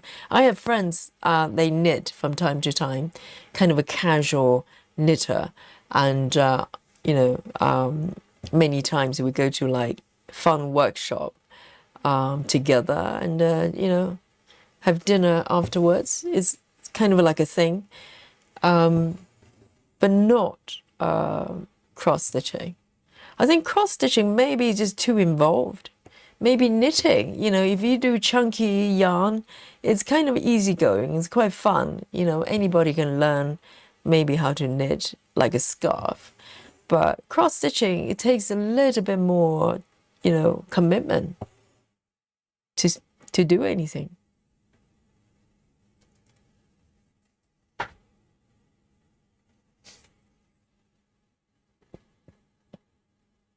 Oh, the color mushroom. Okay, no, not literally stitching mushrooms. Dear, oh dear. I don't know what's going on.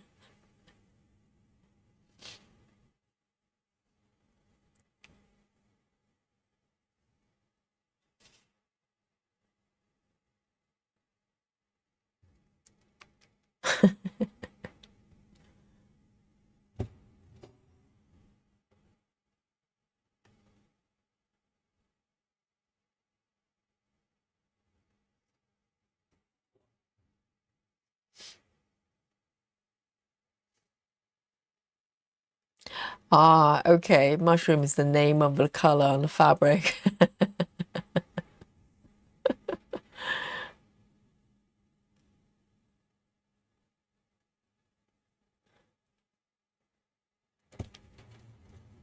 Oh, so Monique is doing Christmas cookies.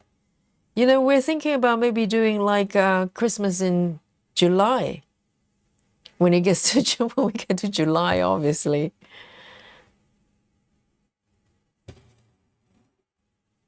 And I think some stitchers are thinking about doing Halloween pieces as well, and maybe work, all the way through to actual Halloween.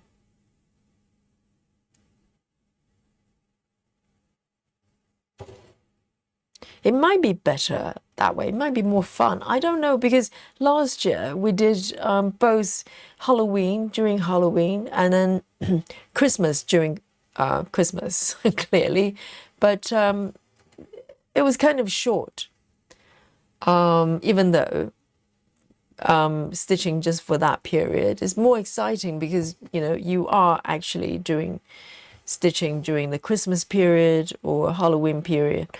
But only for like a month or two, particularly Halloween, literally we only did like a month or something like that. But I think if we do a Christmas in July and start there, it might be quite fun actually, and then just stitch the Christmas or Halloween pieces from time to time all the way towards the end of the year.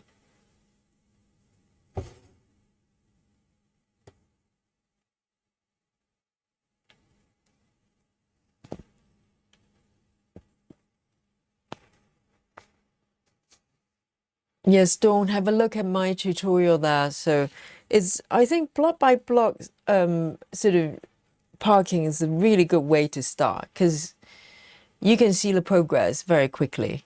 If you do kind of row by row, it's, it's probably a bit too much for people who started parking for the first time. But block by block, you kind of combine the color completion and the parking at the same time. It's quite nice to do.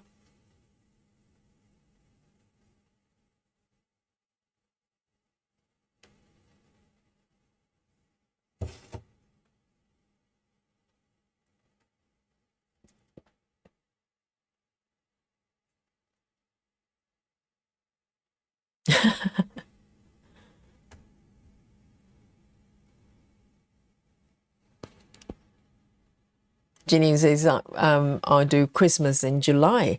Yes, because Janine, haven't you got a pattern ready already? And it's quite scary, isn't it? We're actually not that far away from July. You know, it's May, and then it's June. And once we get to July, it's not that far away from Christmas. Dear, oh dear. Yes, Rachel says, why don't we have Halloween in June and Christmas in July? Really? From June? And Halloween, yes, because Halloween is in October, isn't it? So we can stitch each project for 6 months rather than 1 or 2. Yes, we could do that. We could do that. That would be quite fun because by Christmas, you can really see the progress, and Halloween as well. Because last year with Halloween, I picked a very kind of simpler project, not simpler, but small projects from Etsy because we had only a very short time to stitch it. So it might be nice to do, you know, the second half of the year dedicated to festive stitching. It'd be quite nice. Yes, I like that.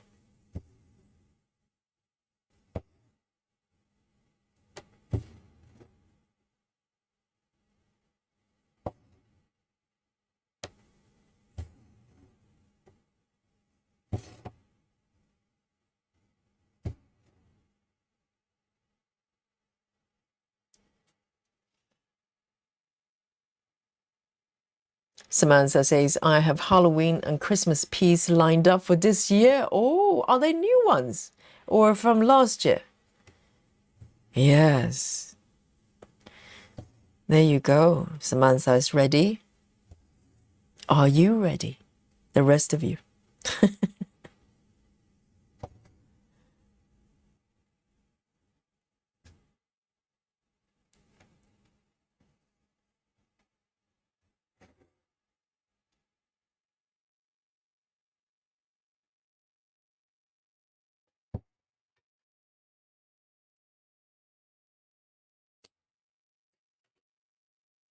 And I've got 27 more over here.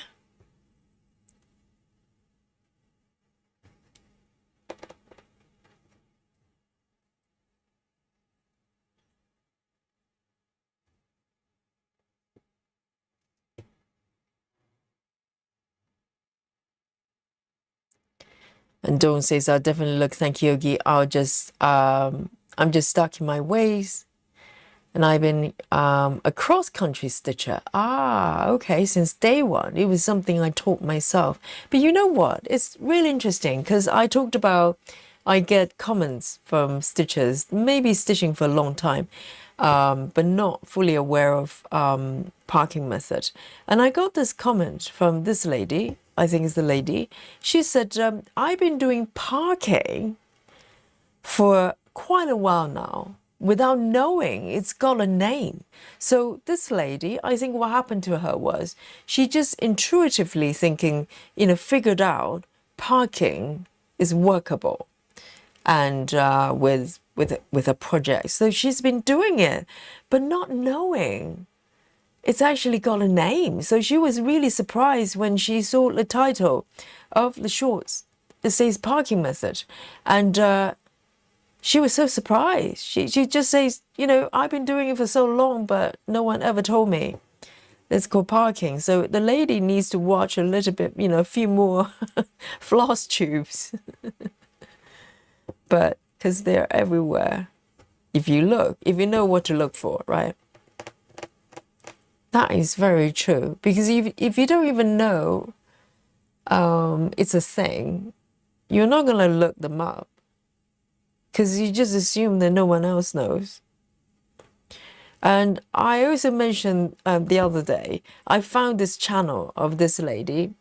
She's stitching pretty much this identical method to Gemma stitches. But my suspicion is she's not aware of Gemma, because otherwise she probably would have mentioned it. But she was explaining her method as if she came up with it herself. And she probably did.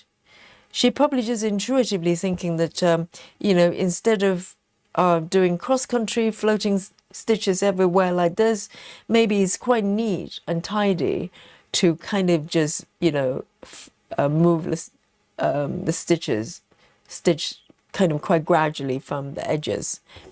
It's fascinating. Sometimes stitches kind of end up come up with the same conclusion without knowing that someone else is doing the same thing. I just find that so fascinating. And also there are stitches that said that they do some form of parking, but very similar to Gemma's doing kind of hot needles. I think she calls them differently. I can't remember how she phrased them, but basically leaving the needles on the thread while you're switching different colors.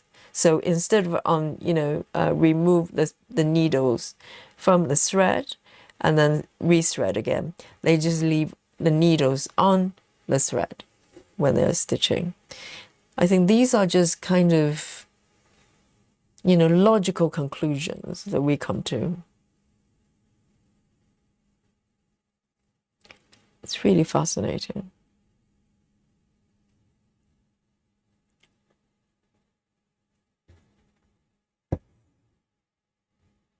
So Janine doesn't like Halloween. Why? Did you once get hit by a pumpkin or something? Why?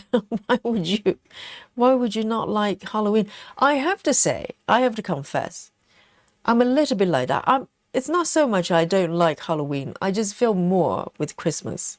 Halloween is like, yes, it's like a nice excuse to party, but it doesn't really have a lot of meaning to me. Not like Christmas.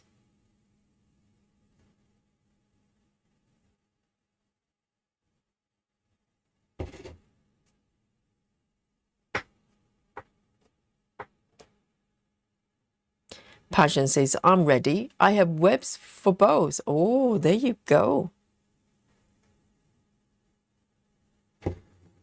I think for this year, because last year I started a Christmas piece, a Christmas house.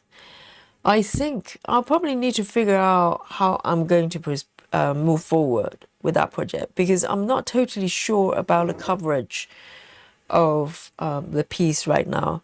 But I will probably start another one. So I have at least 2 Christmas projects that I can cycle through.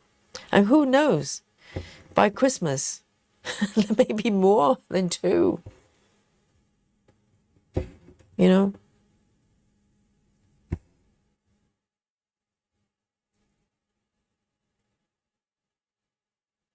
Live needles, yes. I kept calling them hot needles. And then I watched one of the videos she did, and she called them differently, but I could not remember what it was. I think it was live needles, yes. Thank you.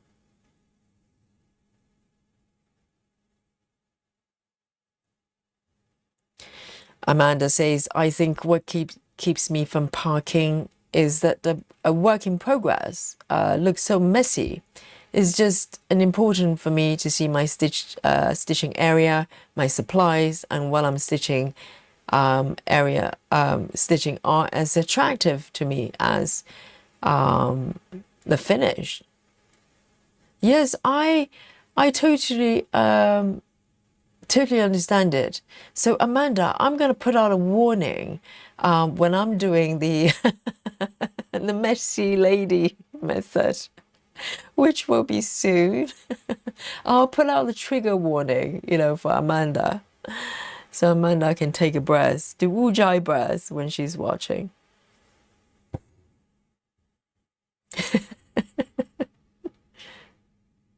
And I think you will probably love Joy's Joyce's stitching method. She's so neat. So neat.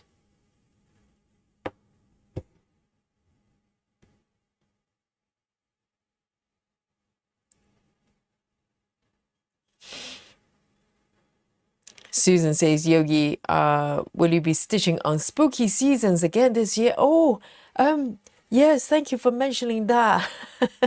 I probably would actually. That's quite a fun project.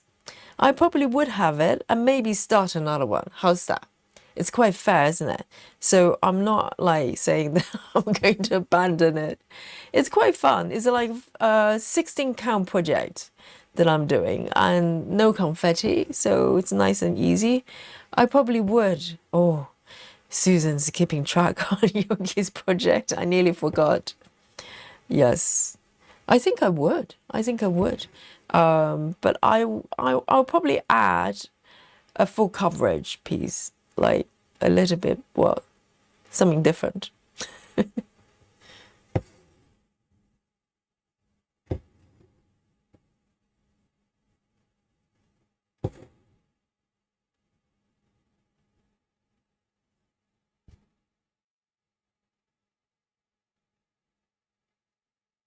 Jenny says, Halloween, why on earth people think it's fun to be scared? Being scared is no fun. People are mean and annoying during Halloween time. Christmas is happy. I go for that instead. People are annoying. Fair enough, fair enough. Yes. And but it's not really scary though. Halloween is like comedy. It's like comedy horror, isn't it? No one's really scared during Halloween. Anybody? Are you terrified during Halloween? It's all for love, isn't it?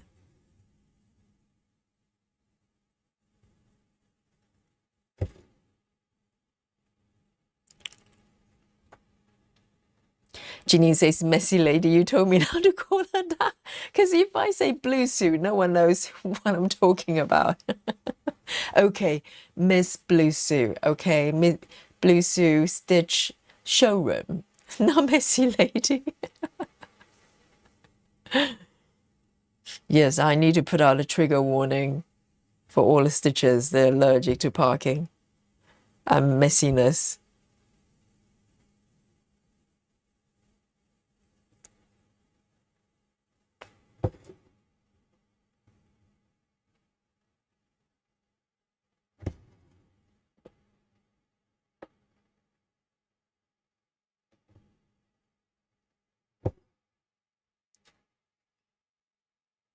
Amanda says, I find parking methods really fascinating to watch. Me too, me too. And I love watching people stitching anyway, but parking method in particular, because it involves a lot more, you know, the strategy and how you manage the threads during or, you know, whenever.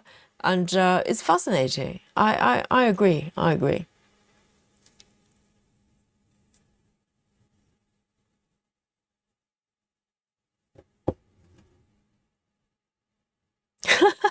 Laura, I think the project could be cursed, and we will find out. We will find out. I was so looking forward to doing that the other day. Let me tell you. So, you know, we will resume. We will try again. It will happen.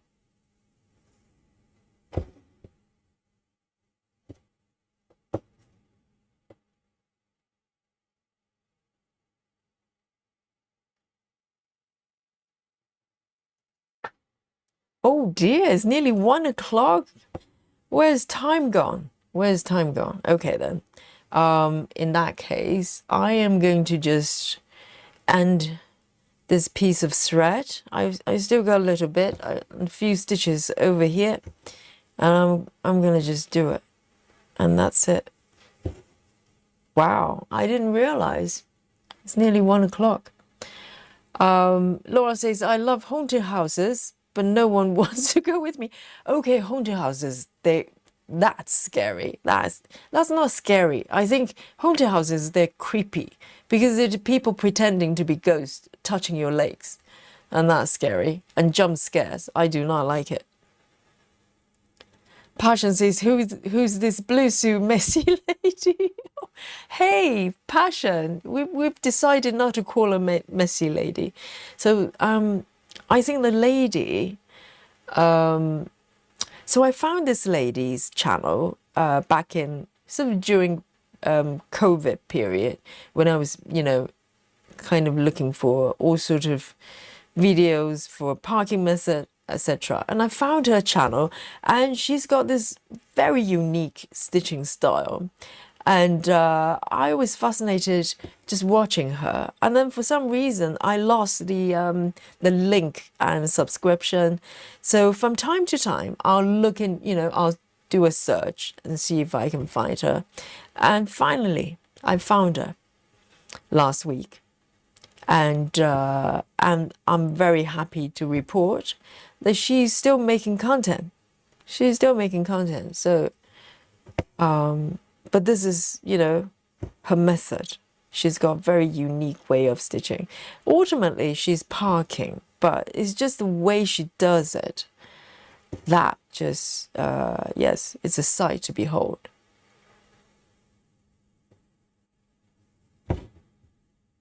Okay, I'm going to just do one more and that's it.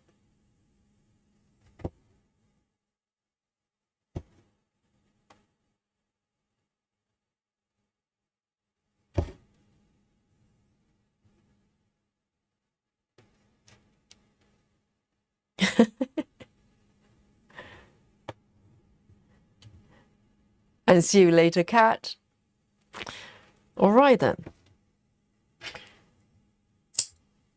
And well, I'm very excited to find out my stitch count today, guys. Are you? Because today I'm literally flying so fast.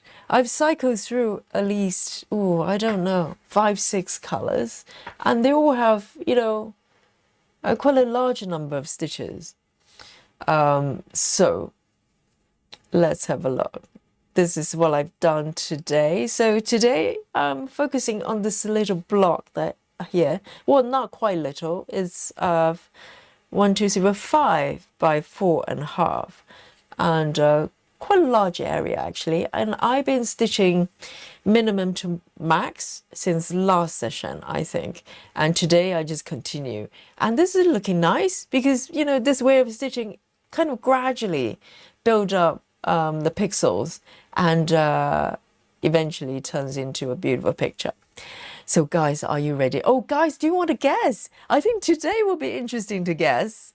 Yes, let's play a little bit of a guess my stitches. Yesterday we played a little bit, but yesterday it was a more sort of average, you know, stitching session. But today will be interesting. And take a guess, take a guess. And oh, Rajal says 315. And Samantha has got 317 in today. That's her stitches, not mine. And Jackie says 336. Shelley 600. Okay. And no pressure. Janine says 150. Janine, really? Seriously? I know you arrived late, but you know, I was flying. I've been flying since. And Busy Mom 350. Susan 290. Very specific. And Samantha says, I'm guessing 217. And Laura says 333. Grace 307. And Passion 325. Interesting. Well, yes, yesterday, remember how many stitches I did yesterday? Close to 300, didn't I? 285. Do you think today I'm only doing a little bit more than yesterday? Okay, you don't change your number, okay? I'm going to take a guess. I'm going to say, all right, I'm going to be a little bit ambitious. I'm going to say 380. How's that? How's that? Okay, are you guys ready? I'm going to count down. Let me just turn this off, okay? So it doesn't look that crazy. So we're talking about this little block here. We're going to count down. Dawn says 239. Okay, okay. So I'm the only person that has confidence in yogi. I'm going to count down to 3, 2, and 1.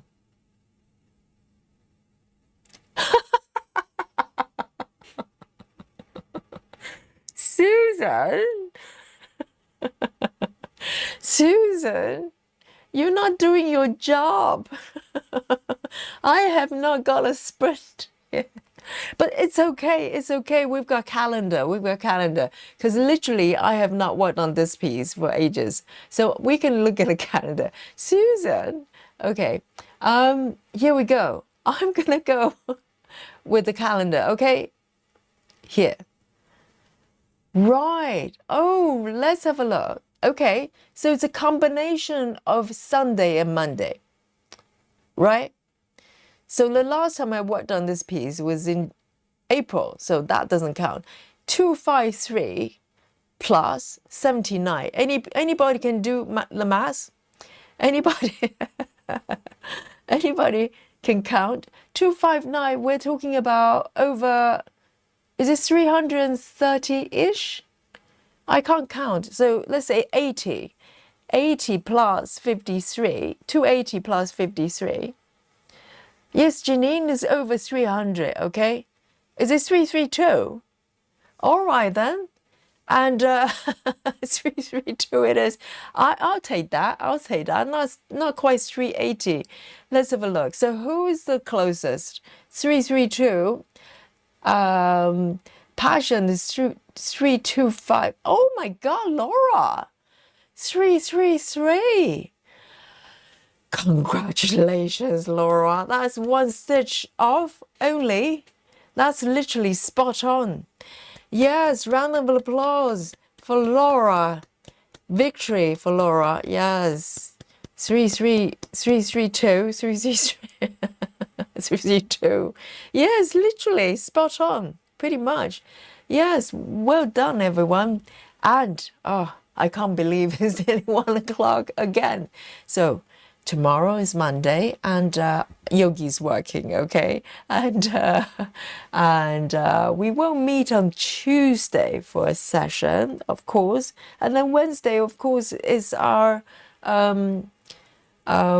dimensions. And slowly, we're warming up to our marathon on Saturday. Okay, guys, so keep stitching and keep the little hands, nice and warm. And thank you so much for, oh yes, we need a little bit of a emoji, a buffet. Oh, I missed that. I'm hungry, actually. I'm a little bit hungry. I'll eat some chocolate before I go to bed.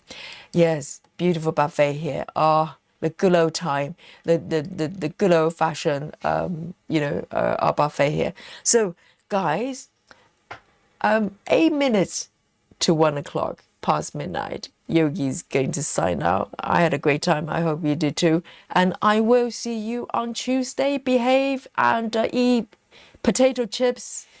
Get your fiber, daily fiber. And we will meet again on Tuesday. Nighty night, everyone. Night night. Bye bye.